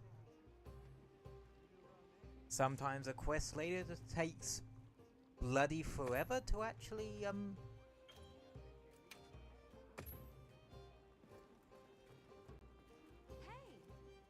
prove, or they just did it so that they could get 2 people and like two support hunters.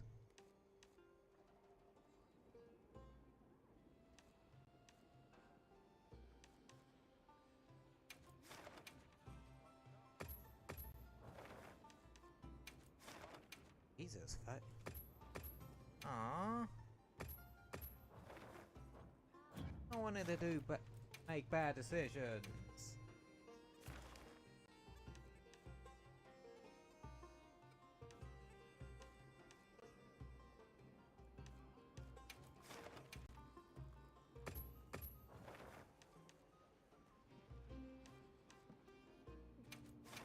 Why are all these manual accepts anyway?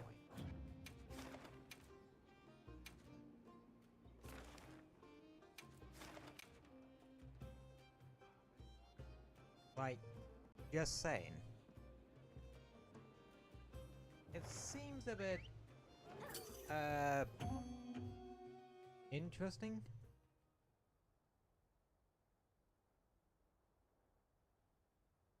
Unless, like I say, they just want one other person, but want 2 support hunters. Really wish you could actually configure it to do that.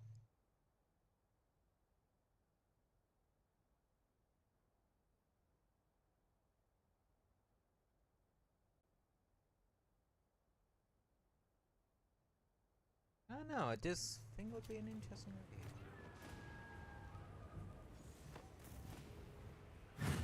Let's be on our way. Oh, there's a...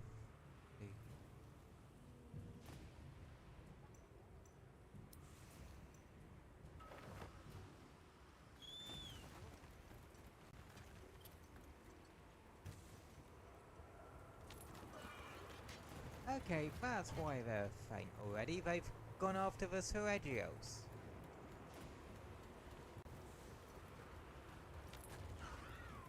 Why did I think it was a smart idea to do this quest again?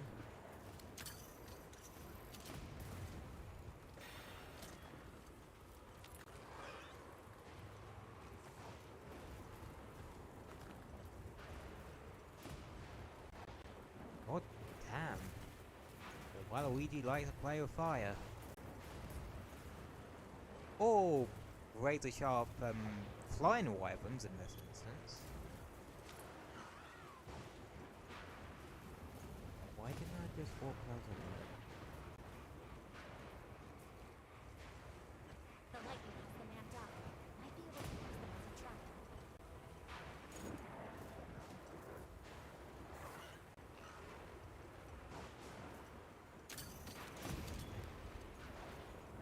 It's going to take me to upgrade out, isn't it?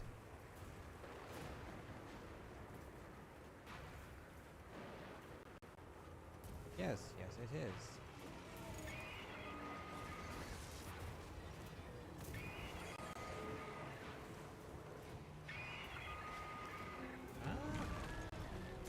That might make life easier.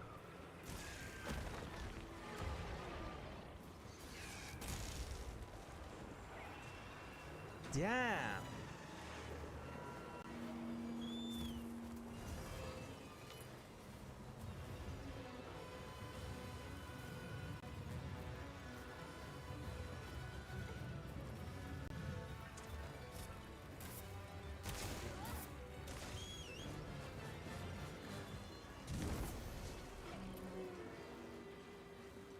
Bro got folded like a goddamn omelet.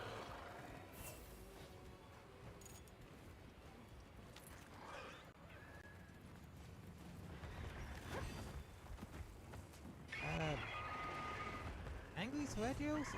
Angered tempered Sergios in Australia. Fun.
find blessing activated for once.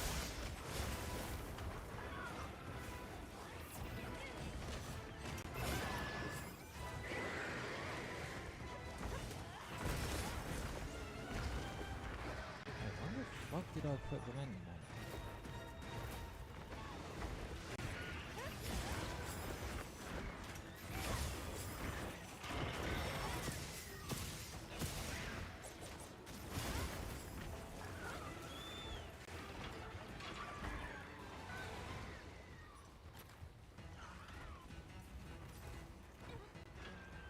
Hey.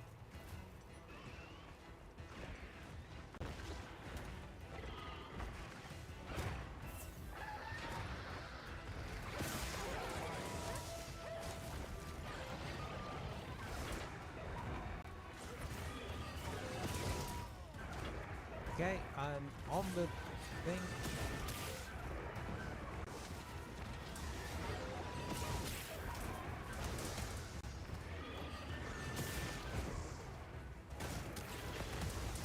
Down you go.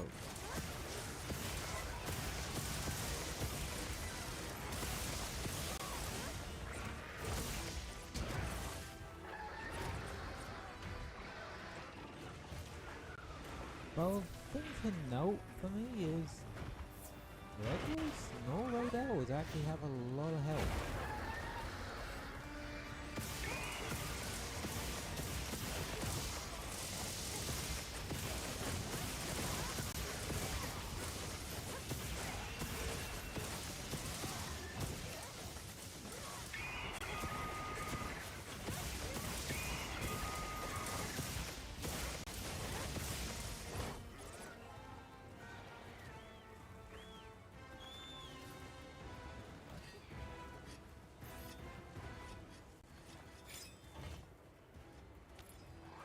Okay, it's going topside.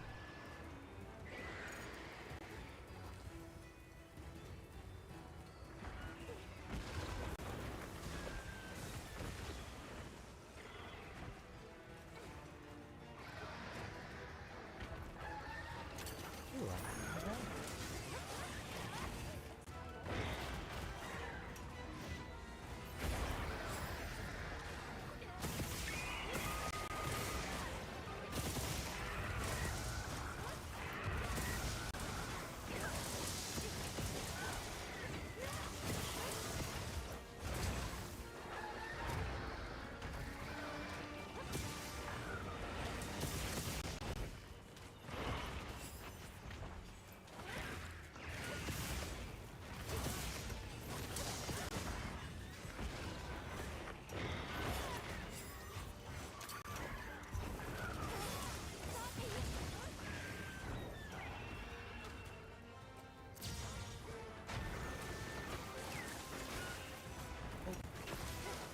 hey then. Really something.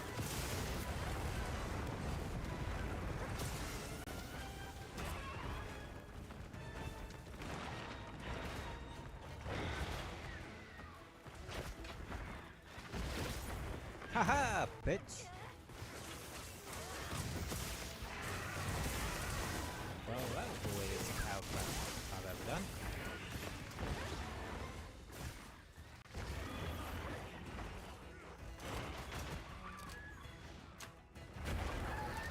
I love how you can use its own blade scales.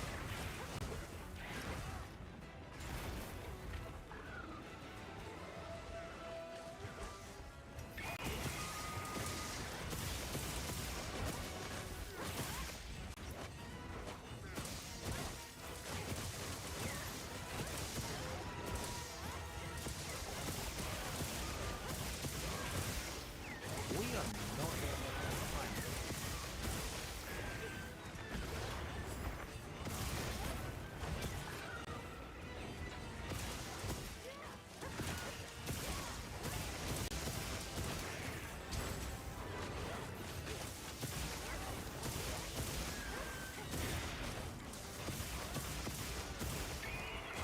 No, it's just investigation has two tempered monsters. It's as a decent time limit for it.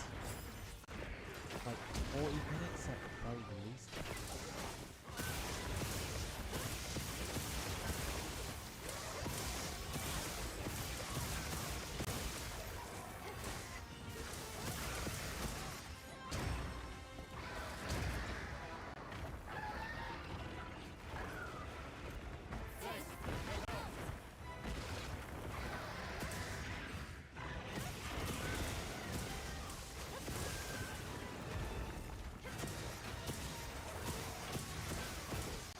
Oh, this thing is getting soft.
Oh, it's gonna be dead.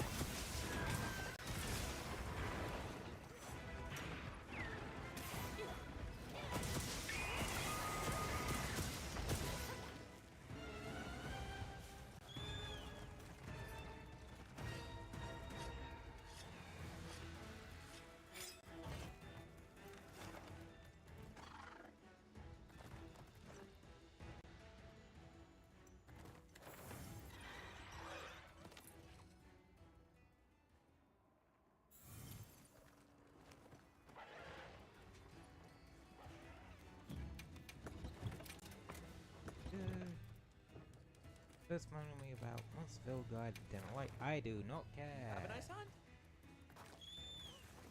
I know them. Hope you're doing well today. I set a trap. What we hunting? Tempered Suegios and a tempered Raydal. And unfortunately this investigation has a pretty strict time limit of only about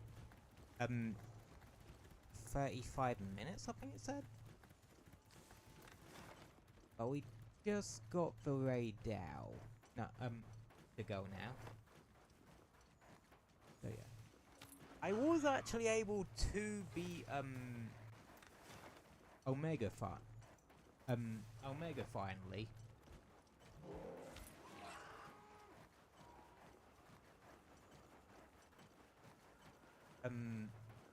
Turns out just doing it with only support hunters, like the AI controlled hunters, makes the fight way fucking easier.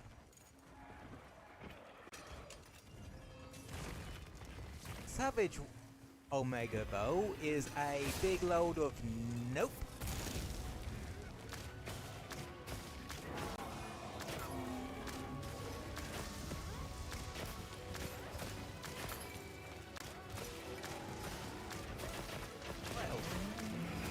Oh yeah, we also managed to beat an arch-tempered Raydal, which is technically the first ever arch-tempered monster I've ever beaten.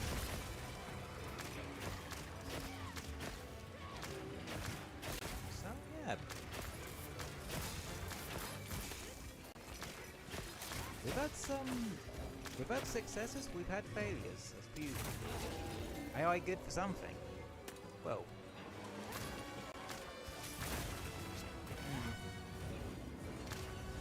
Well, to be fair, the support hunters, they really beefed up the AI on them. Well, at least for the Omega hunt, because they can actually do mechanics.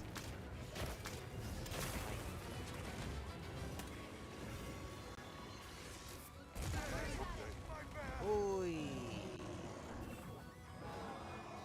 That looked painful.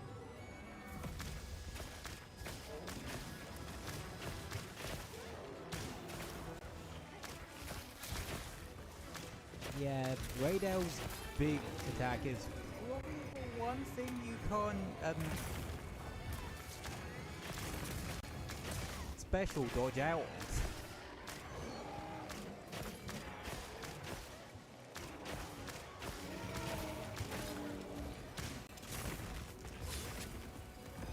Discerning dodge. That's what it's called.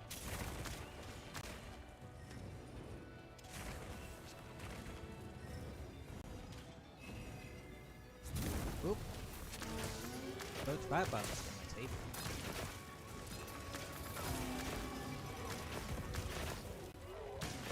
God damn. I think we might make this one, cause... Well, make this one during the time limit, cause... That Radel got his hit kicked in.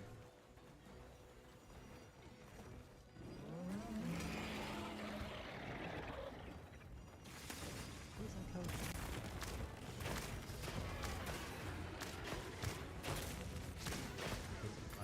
Poison damage to it.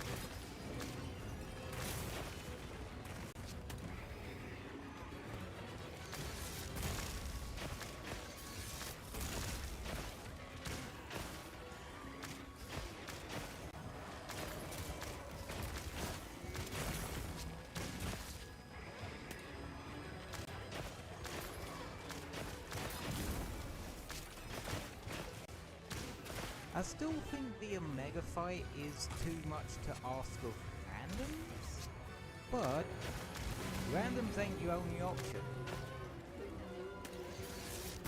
You still have pre-made groups, but you also have support hunters. And for normal, yeah, I'd say go for support hunters. Savage, pre-made group. Like, oh, the other bow user, where?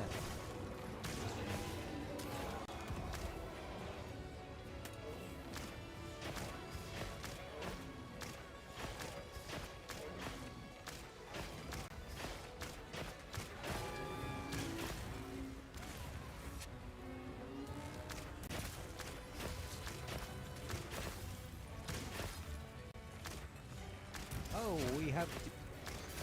Yeah, I think we're sorted. We have John Helldiver joining us.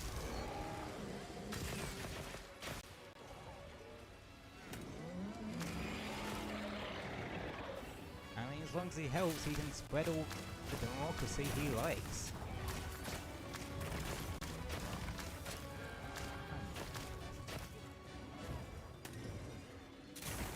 Well... Well,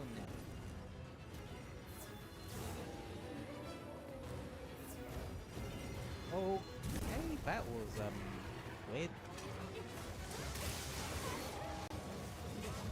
Not only did he get flashed out of air, he got animation cancelled too.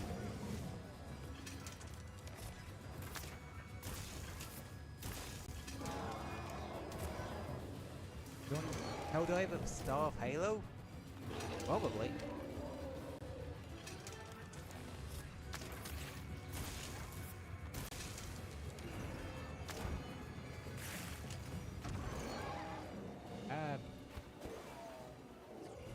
Okay, that didn't work. Whoa!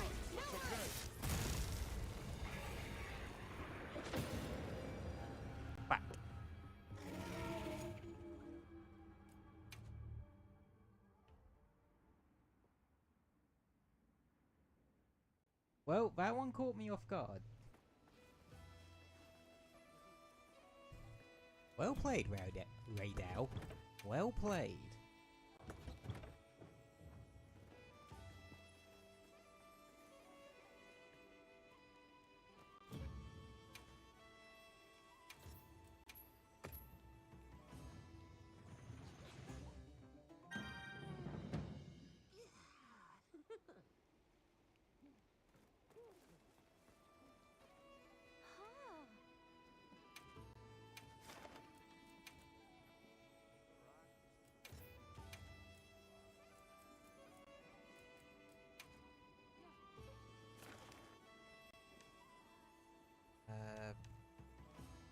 Star Arkfeld.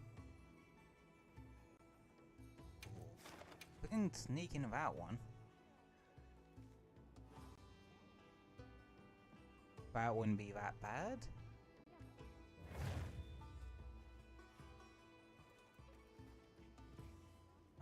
It's one of those manual approvals.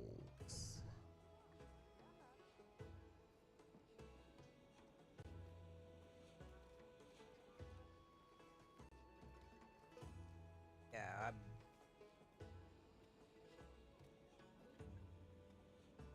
I can get away some of the more manual. Oh, the manual approval setting exists, but at the same time, I don't trust randoms with it because you just end up on that screen for eternity. So at that point, it is probably just better to go for a different quest.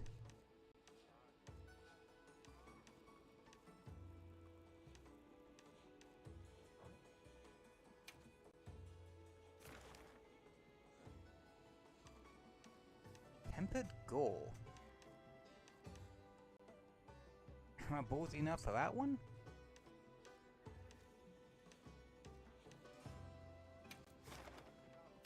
Or am I stupid enough for that one? We'll never tell.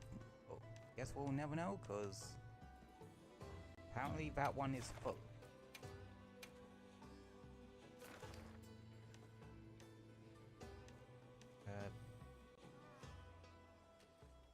Yeah, that one I'm not doing. I don't like fighting Nudra if I can help it. No, Duna if I can help it. Nudra, on the other hand. Nope, that's a manual accept.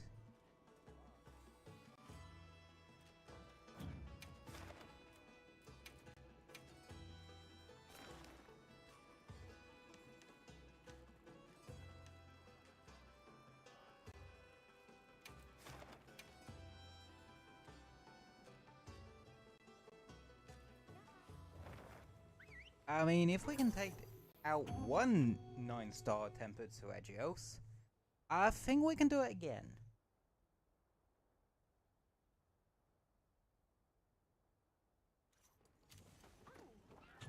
So...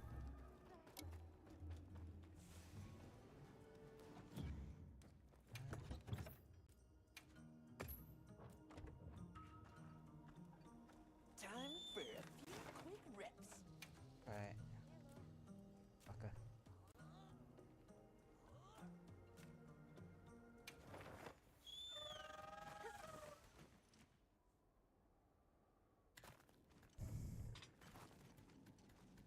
Alright, is this one that has the thunder ammo? Yep, this is the one that has the thunder ammo. So Seregios is weakest to thunder.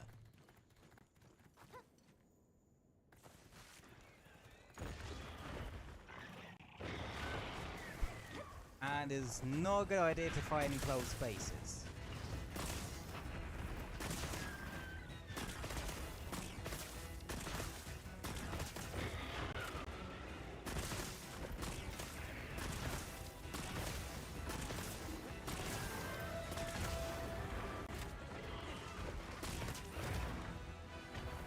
Okay, we've got a bow, a gun lance, and an SNS. It's brave to fight Seregios with an SNS. may have a shield, but you have not that much reach.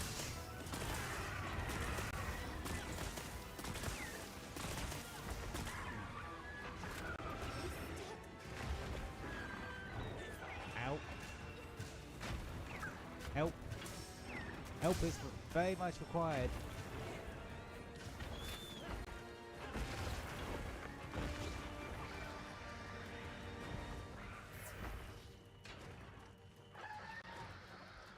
Yeah, so when you're afflicted by bleeding, you can get rid of it one or two ways. Just wait for it to go away by crouching, or using items that just straight out will heal it outright. Also, being on your sacred counts as crouching apparently, so that's the method I use.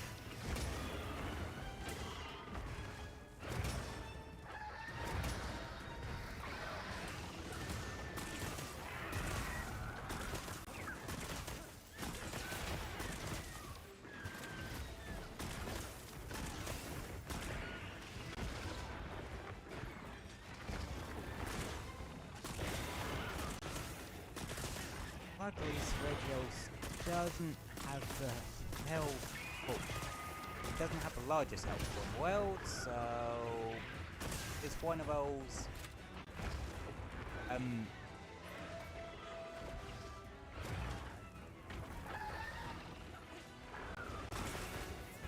Burns bright and fast. Meaning it hits like a brick. Well, it's like a ton of bricks. And if you're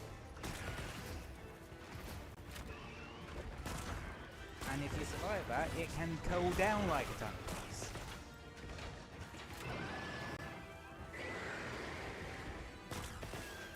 Down. I think SNS person might have actually beaten Savage Omega, because that's the Savage Omega armor set.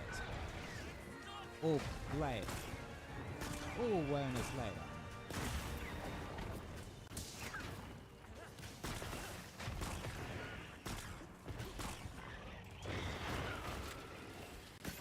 It might look like I'm firing blindly. That's because I am.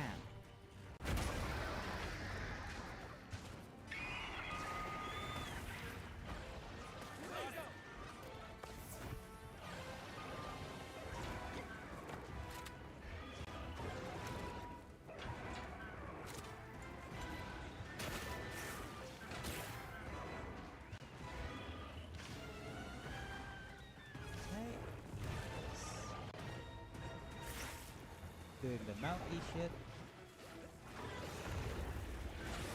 And it's down. That go into the soft bits.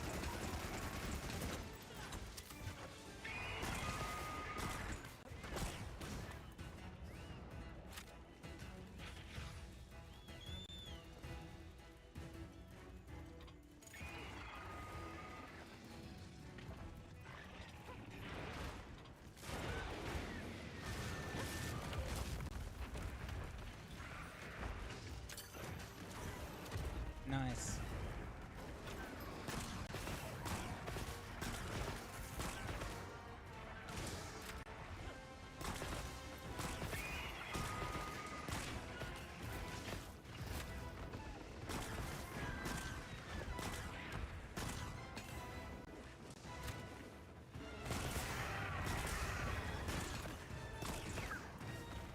Yeah, it's really easy to get in Power Clash with Essence. Just because of how quickly you can pull the shield up at a moment like this.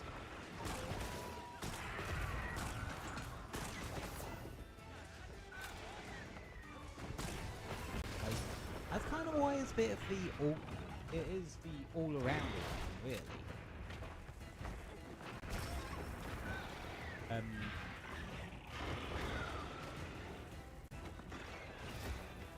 It's got defense, it's got evasion.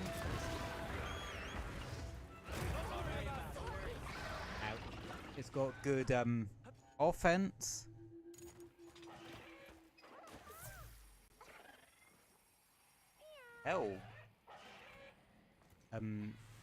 it being able to use items whilst you have the weapon out is another great benefit for it.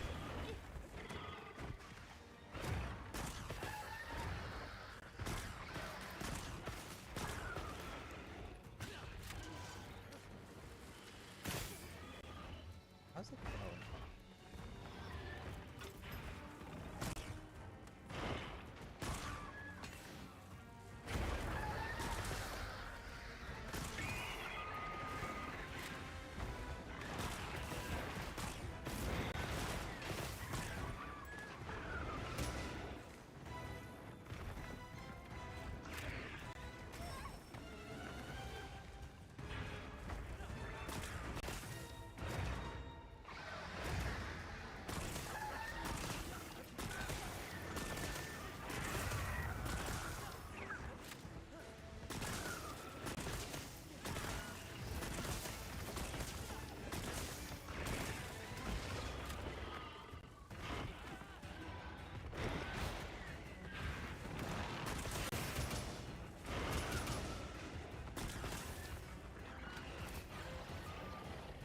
Now the bow user got it.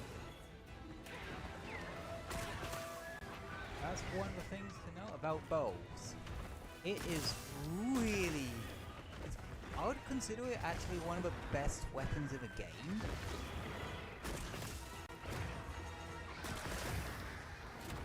All focus strikes to pop wounds. Because not only can it pop wounds from a distance with its lock-on, it can pop multiple wounds.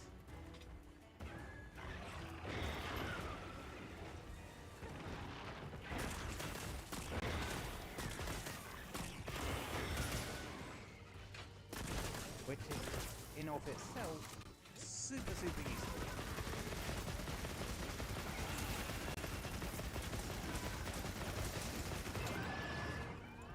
Well, the only thing is, sometimes you don't want to pop all the wounds in one go like that.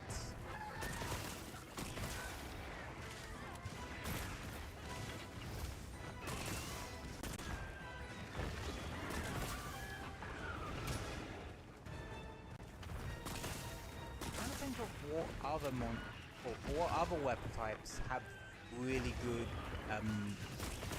focus strikes for popping wounds.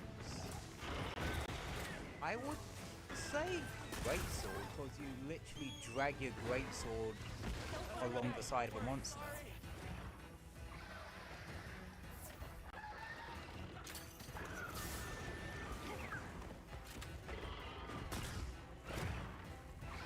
Which...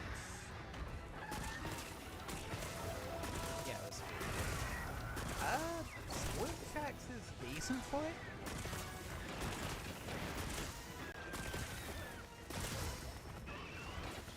There's a fair bit of range there.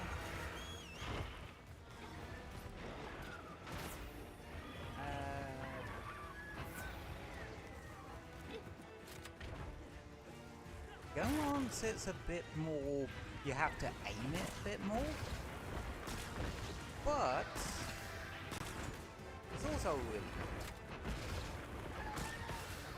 Especially if you have wounds on a part of the monster that's a bit harder to get to hit.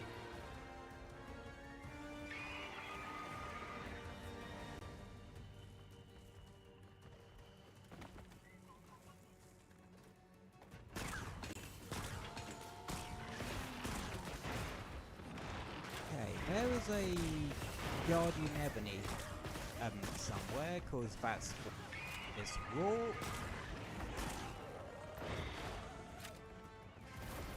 I think it's actually fine.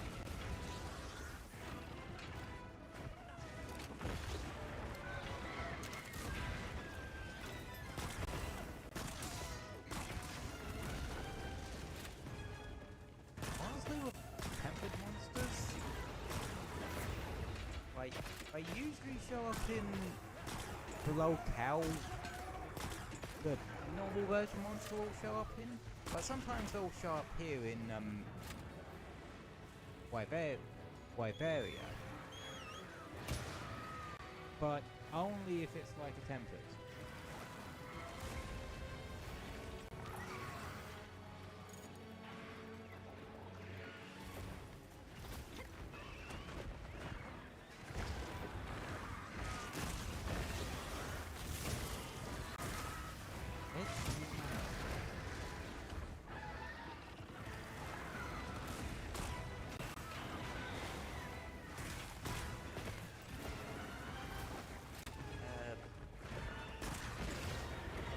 Well, that makes sense considering what the template designation is.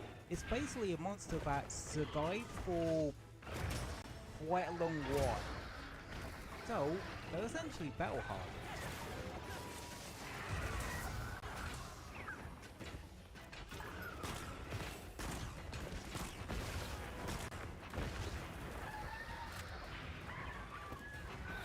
That's alright. No worries. Ah, dang it.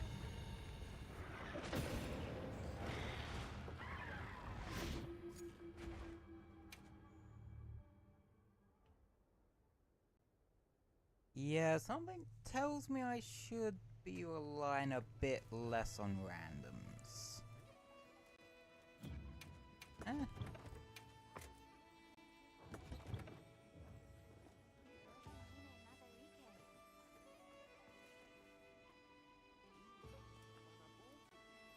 But still, Teregios is a pretty tough monster.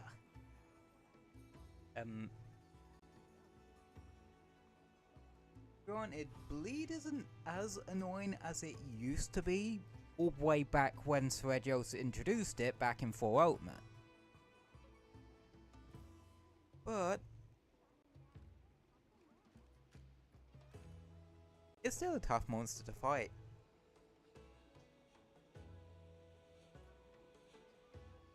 I will definitely say Teregios in Wilds is definitely harder than it was in Sunbreak. But that's cause turns out AI is better. Well, sometimes. I know.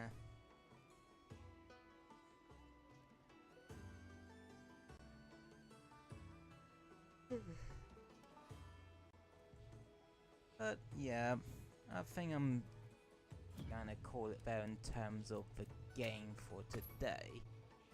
But hey, we still got some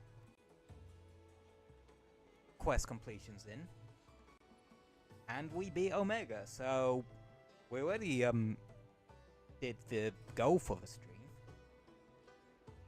So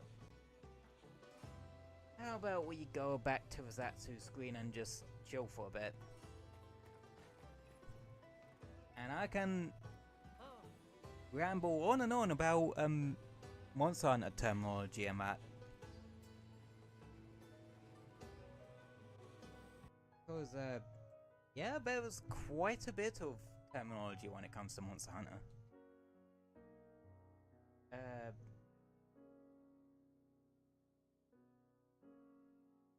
See. What's the important one should I start with so that any fledgling hunter could get a handle on it?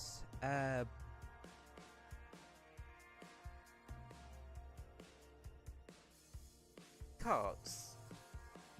Basically, Monster Hunter works on a shared lives system, with the exception of support hunters and palicos. And palamutes if you're playing Rise. Right. Basically, whenever a player hunter loses all their health, the team loses 1 life. And if they lose all their lives for that given quest failed. And bunch of felines will literally cart you back to base, back to a camp. So that, like, you're safe and out the way and able to restock and resupply. That's why we call them carts, because your hunter is quite literally being carted back to a camp.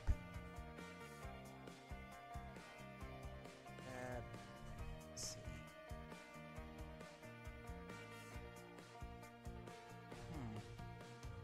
Trying to think like the fundamentals. Flash is just short of for flash pod. Let's see. Sleep bombing and wake up attacks. Basically, when a monster goes to sleep, either by a status ailment inflicted by you or a monster, or of its own accord when it needs to rest, the first bit of damage it sustains whilst it's asleep not only wakes it up, but also does increase damage to the monster. Sleep bombing is the practice of putting barrel bombs, putting large barrel bombs or mega barrel bombs in front of a monster and detonating them, with that counting as a wake up hit.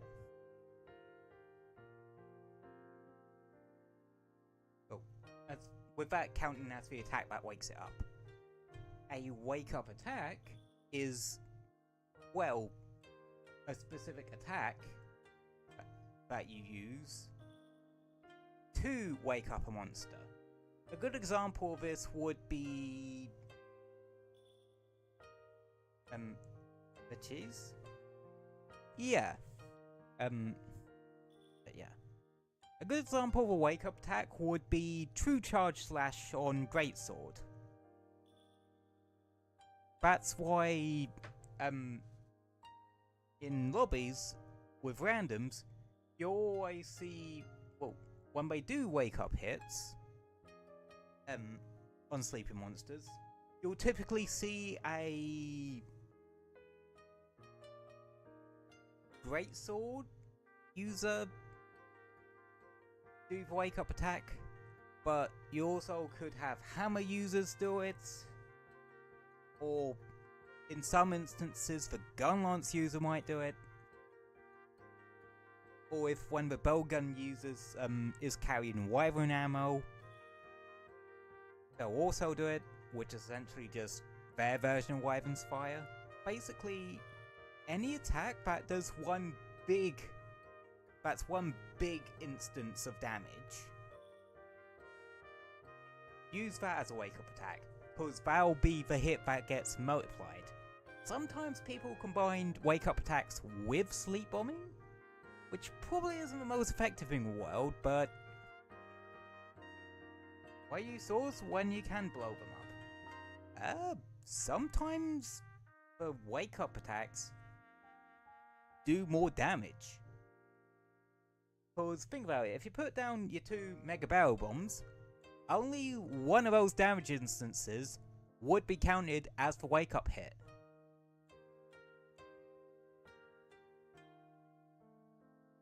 So sometimes it is best to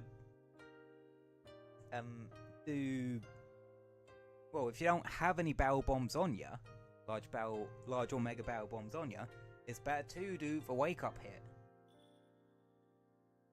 Like, hell, if you really wanted to, with wilds, cause you can carry 2 weapons, you could literally carry a greatsword or a hammer or gun lance specifically to do a wake up hit. And what's great about it is, on the sleep bombing side of it, if you have support hunters with you, they'll also put down well, larger mega barrel bombs. No, I think they actually put down mega barrel bombs specifically. And do it that way.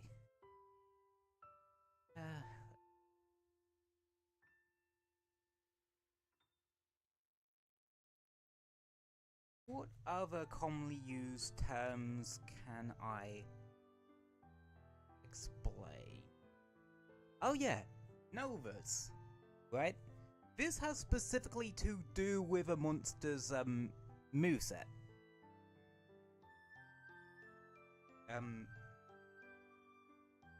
Basically, certain monsters will have one incredibly powerful move. That's one big burst of damage against you. Think that really powerful horn railgun attack from Raydale, for example. The sort of thing that an arch-tempered version of a monster could definitely one-shot you with.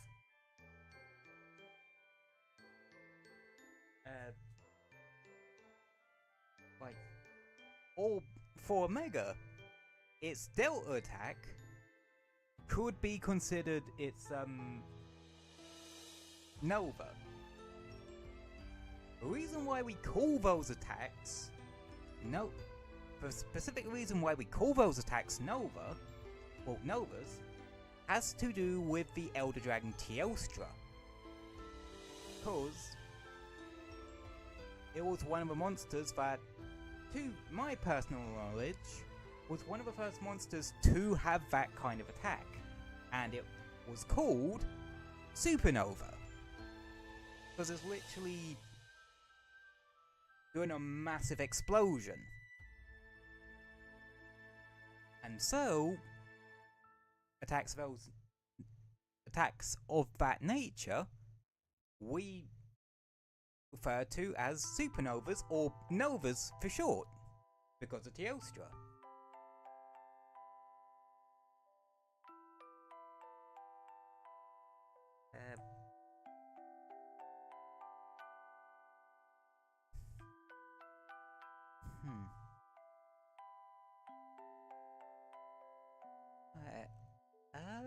Only other commonly used term that I can think of?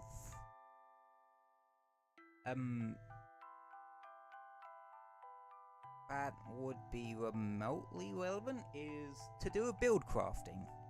Specifically the term mix set.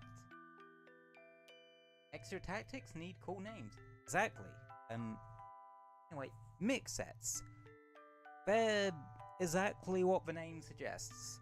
They're basically builds or armor sets made up of armor from, well, they're basically builds that are made up of armor from different armor sets.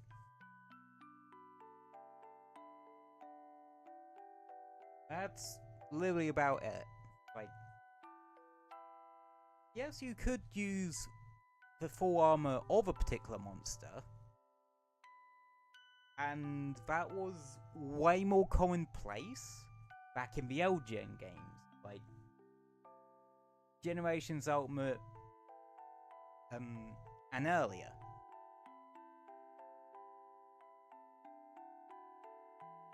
Where you could end up with negative points in a skill, and if you had enough of those negative points, you would get, well, a negative skill activate, like -5 attack or something like that. Just to throw a hypothetical at you.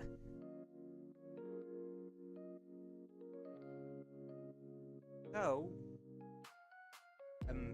mix sets were sort of things to get you good stuff without getting any of the bad stuff. Really.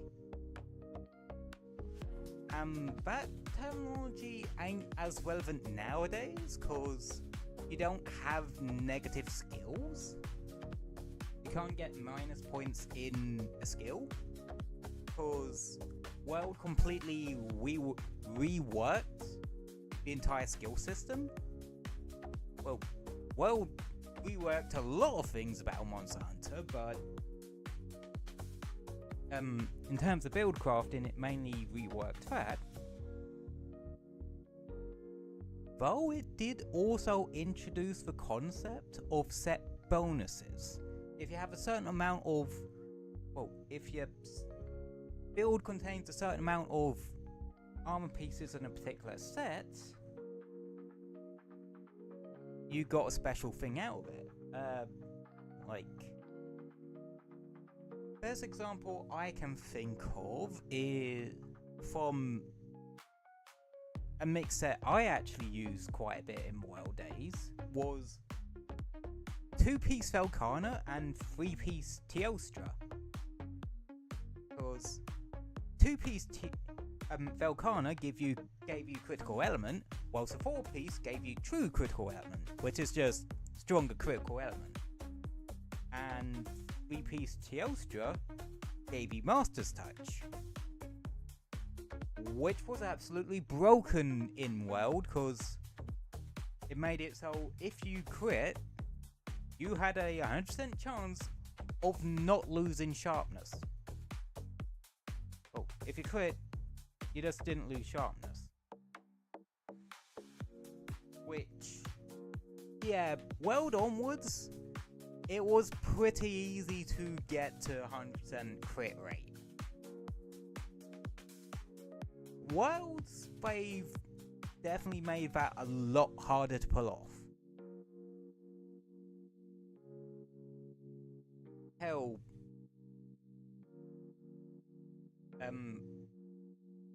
Hell, I managed that by pure fucking accident with my 2-piece score, 2-piece Lagiacrus set. Because in some instances, that can actually, if all the stars align, can actually hit 100% crit rate, which is impressive for something I kind of did by accident.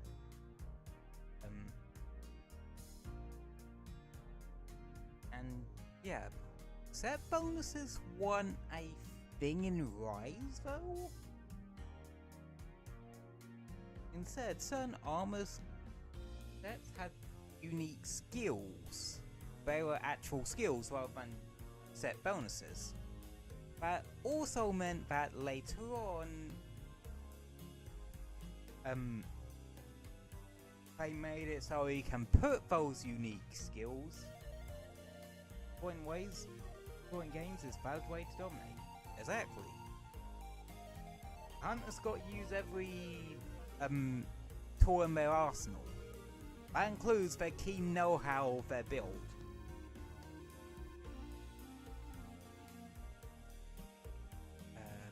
But yeah, back to Rise. Yeah, armor sets had their set bonuses at skills instead, but later on, they more so in Sunbreak's life cycle, which was the Master Rank expansion for that game, they made it so you could get those skills as decorations and on charms, which, yeah, I was never a big fan of. That was probably one of the gripes I do have about Rise and Sunbreak. Even as someone who loves the game to death, like, and consider Rise one of my favorite Monster Hunter games. Wild does bring back set bonuses, but expands upon it in an interesting way. Not only do you have, like, they made it more interchangeable. yeah, you still have ones, well, set bonuses specific to particular armor sets, but you also have what I think is sometimes referred to as group sets. Basically, some armor sets are in a particular group, and if you use enough pieces from the armor sets in that group, you activate the group set bonus. A good example is Diversion, which my heavy bowgun set has by accident. And that's one that have you draw monster aggro a bit more often than other people, which, yeah, it wasn't great for my heavy bowgun set, so I need to switch that around. But that's close to Mizu legs, and both parts of the Arkfeld armor I'm using belong to the group that has the diversion bonus. Well, set bonus. With Monster Hunter, I would say it's like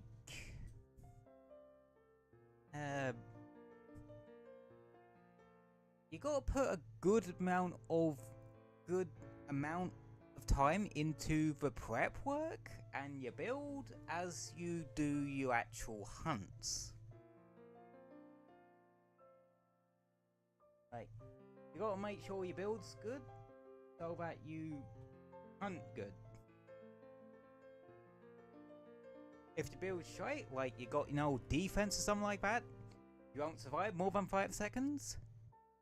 If you got an ungodly amount of defense, but not really much in terms of attack, you might find yourself running out of time quite a bit. Though, in a normal hunt, or even your typical length for investigations, which is about the 40 to 50 mark anyway, good luck running out of time on those. But yeah, it's still worth trying to have a bit of a balance of that, especially in wilds.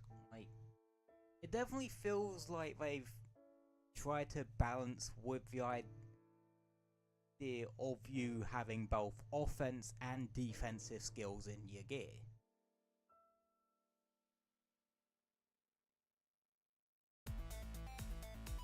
And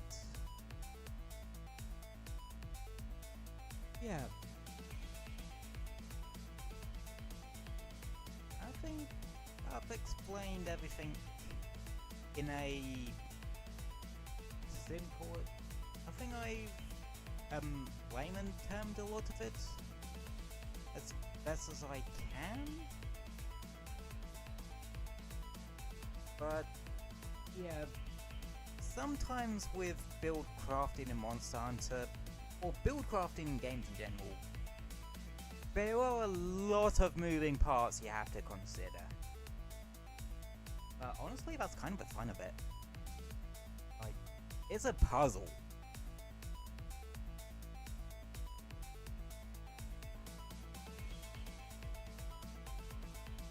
Actually, think of it this way. It's kinda like coding. Right? You want the build or a particular or particular bits of code to get effects, well, to do one particular effect or idea. So you weave together different functions and variables, or skills and set bonuses, so that you achieve the desired effect. Really. And how you go about what you have to weave together on that Well, it depends on the game you're playing. Much like with coding, it depends on your coding language.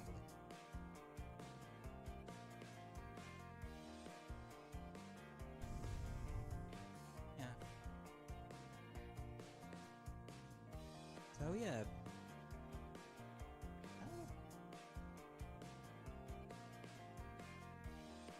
If you have mates that play some of the games we stream on here, and you or they have questions about build crafting in any of them, feel free to shoot them my way, and I'll answer them the best I can. Which is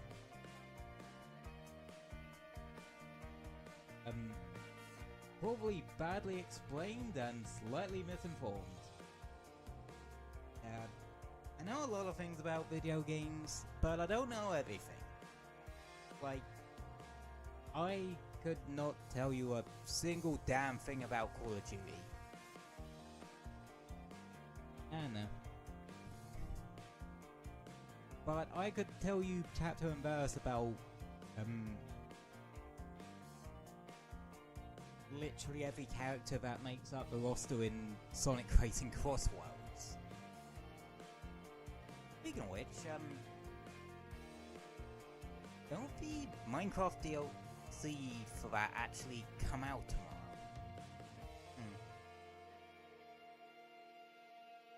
Yes, I'm buying that season pass. But yeah,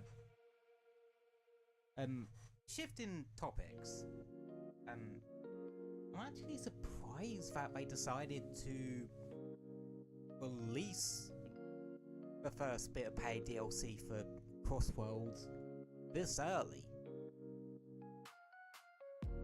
Like,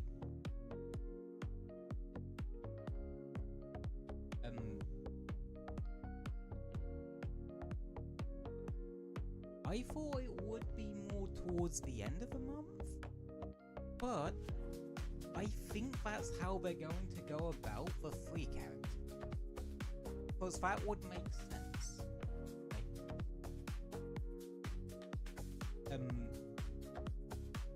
Hey, up until the end of November, like, we had Miku with launch of the game, which was late September. Now we're getting the Minecraft paid DLC pack early to mid-ish September.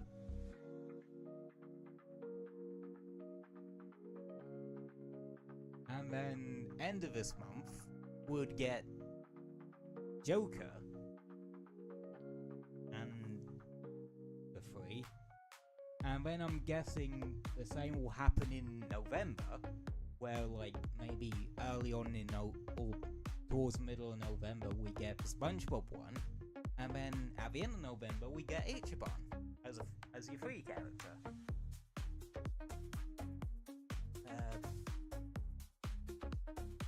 Well, in terms of paid DLC, it does seem like there's no specific rhyme or reason with it.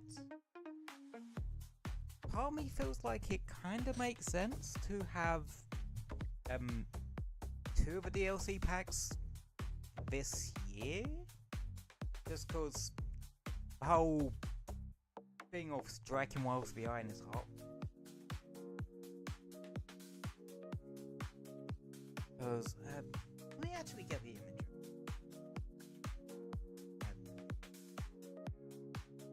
Because they actually did a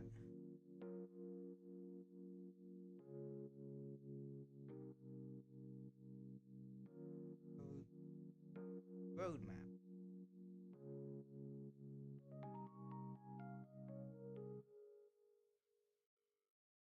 Yep.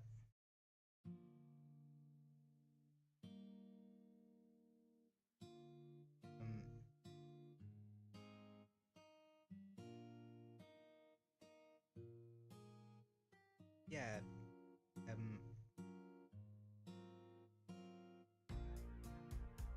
it's sort of irregular how they've done it. Because, like I said, we're getting the Minecraft one tomorrow and then the SpongeBob one sometime in November.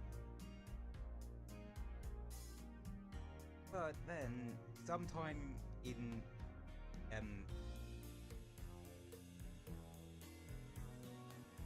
early to, well, in the first quarter next year, we're getting the Pac-Man one. And then, like, early on in the second quarter, we're getting Mega Man one. And then in quarter 3, we're getting the other 2 Nickelodeon ones. And then you got the 3 ones, which, yeah, we're getting the 3 we're getting this quarter. There's Miku, Joker, and Ichiban. And there's apparently gonna be other ones, like, New Year's-ish, or either side of. Which, I'm gonna hazard a guess and say that one might be Knights. Because, why else will they just put Knights on the back of the box?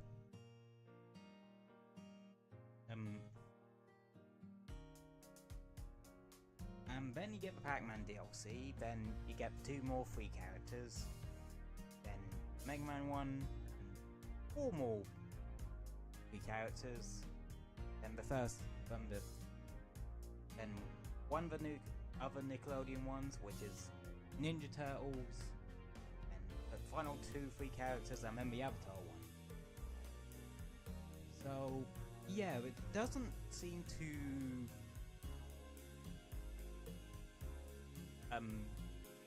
have a specific pattern, which is kind of weird. I wonder if it was a case of one of the ones from that we're getting before the end of the year might have originally been later on, but they decided to just move the first 4 paid DLC packs forward a bit. Have to go. See you next time. Go sleep. See you next time. That's alright. I wish you a very good sleep, Novum, and thank you for popping in and hanging out for a bit.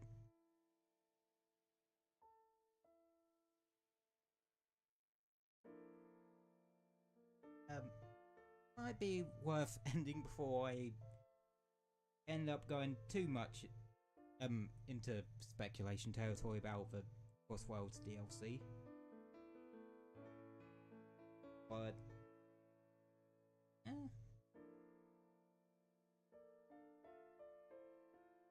but I do think it's a bit weird that it doesn't seem to specifically have a set thing. Wait. Pattern? Apart from the 3 characters, because we're technically like getting 3 to 4 this year, 2 in the first quarter of next year, another 4 in quarter 2, and the last 2 in quarter 3. Oh, that's a bit of a pad, I guess. I actually wonder what all the characters are going to be. We know Knights is likely going to be number 4. There's leaks I won't talk about for another one that makes a lot. That leaves another, like, 7.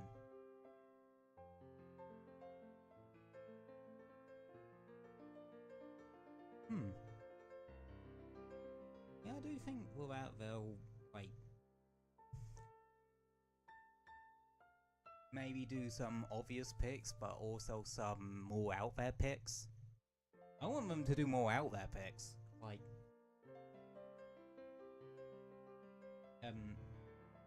or maybe throw a curveball and put an extra Sonic character or 2 in.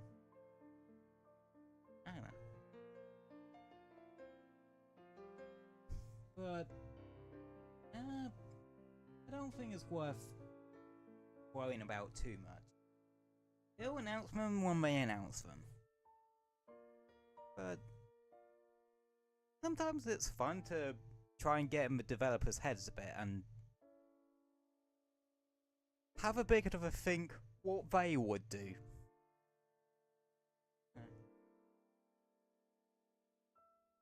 I suppose that's just how I am.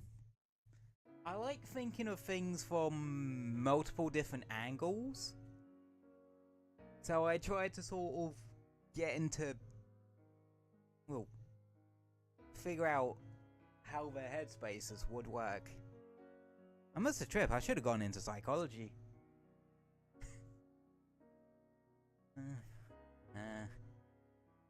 I don't even know how my brain works, let alone other people's.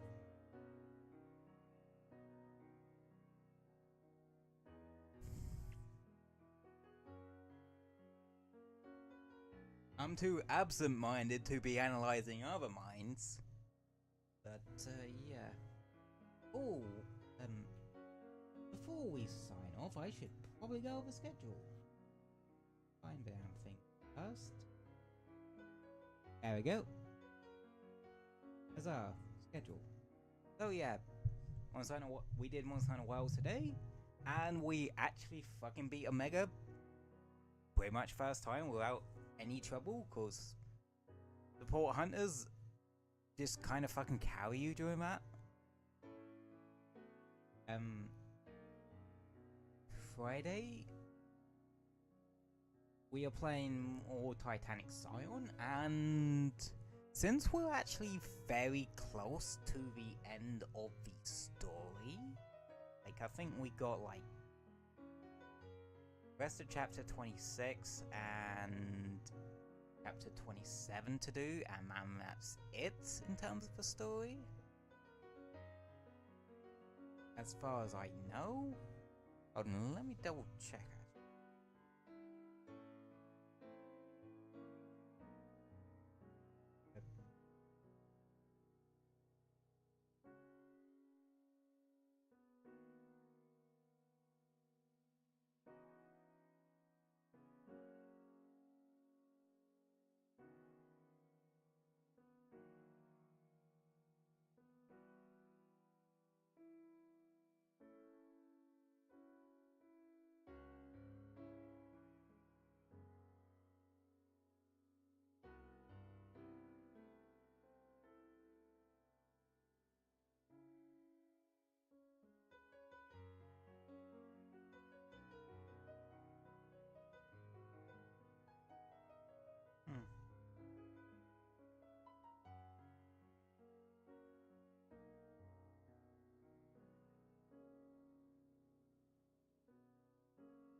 Yeah, we're apparently like very close to finishing the end of the game. Oh yeah, we could definitely polish that off next week. Friday. Get your days right, Cyber. And yeah, what I'll likely do is between now and then do one last power-up session if I'm not distracted by the minecart abominations that's gonna be showing up in Crossworlds now. I'll do some grind there so we can finish the story on Friday. I specifically want to try and get the Icarus missile launchers, because they're in the game, and I just need to figure out what the other immortal core I need for it is. probably a beta, so that one's going to be annoying. And on Saturday, because the new update is next week, I think it comes out Thursday next week? Next full-frame update? Yeah, Thursday next week. Well, we probably wouldn't be covering that till maybe the Friday or Saturday. Likely the Saturday. I'm sort of iffy on Friday next week. But yeah, we'll be doing... Oh. So yeah, with an update next week. Oh, I see that as a good excuse to do a bit of grinding and buggering about. In the Origin system, don't you think? That is the schedule this week.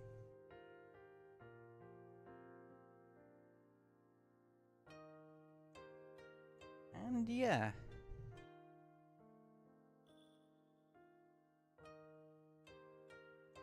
This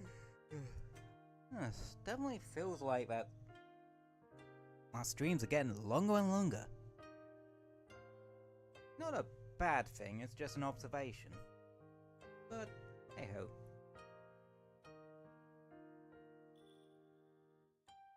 But I think I will be finishing up this one here. So as always, thank you all for popping in and hanging out. Doesn't matter if it's been for 5 minutes or the entire stream. You are very much welcome. And thank you very much for just simply being here. And you're welcome back here at any time. Hope you all stay safe and have a wonderful rest of your day. And hopefully one of these days I'll make a new end screen. And scene transition. Oh well.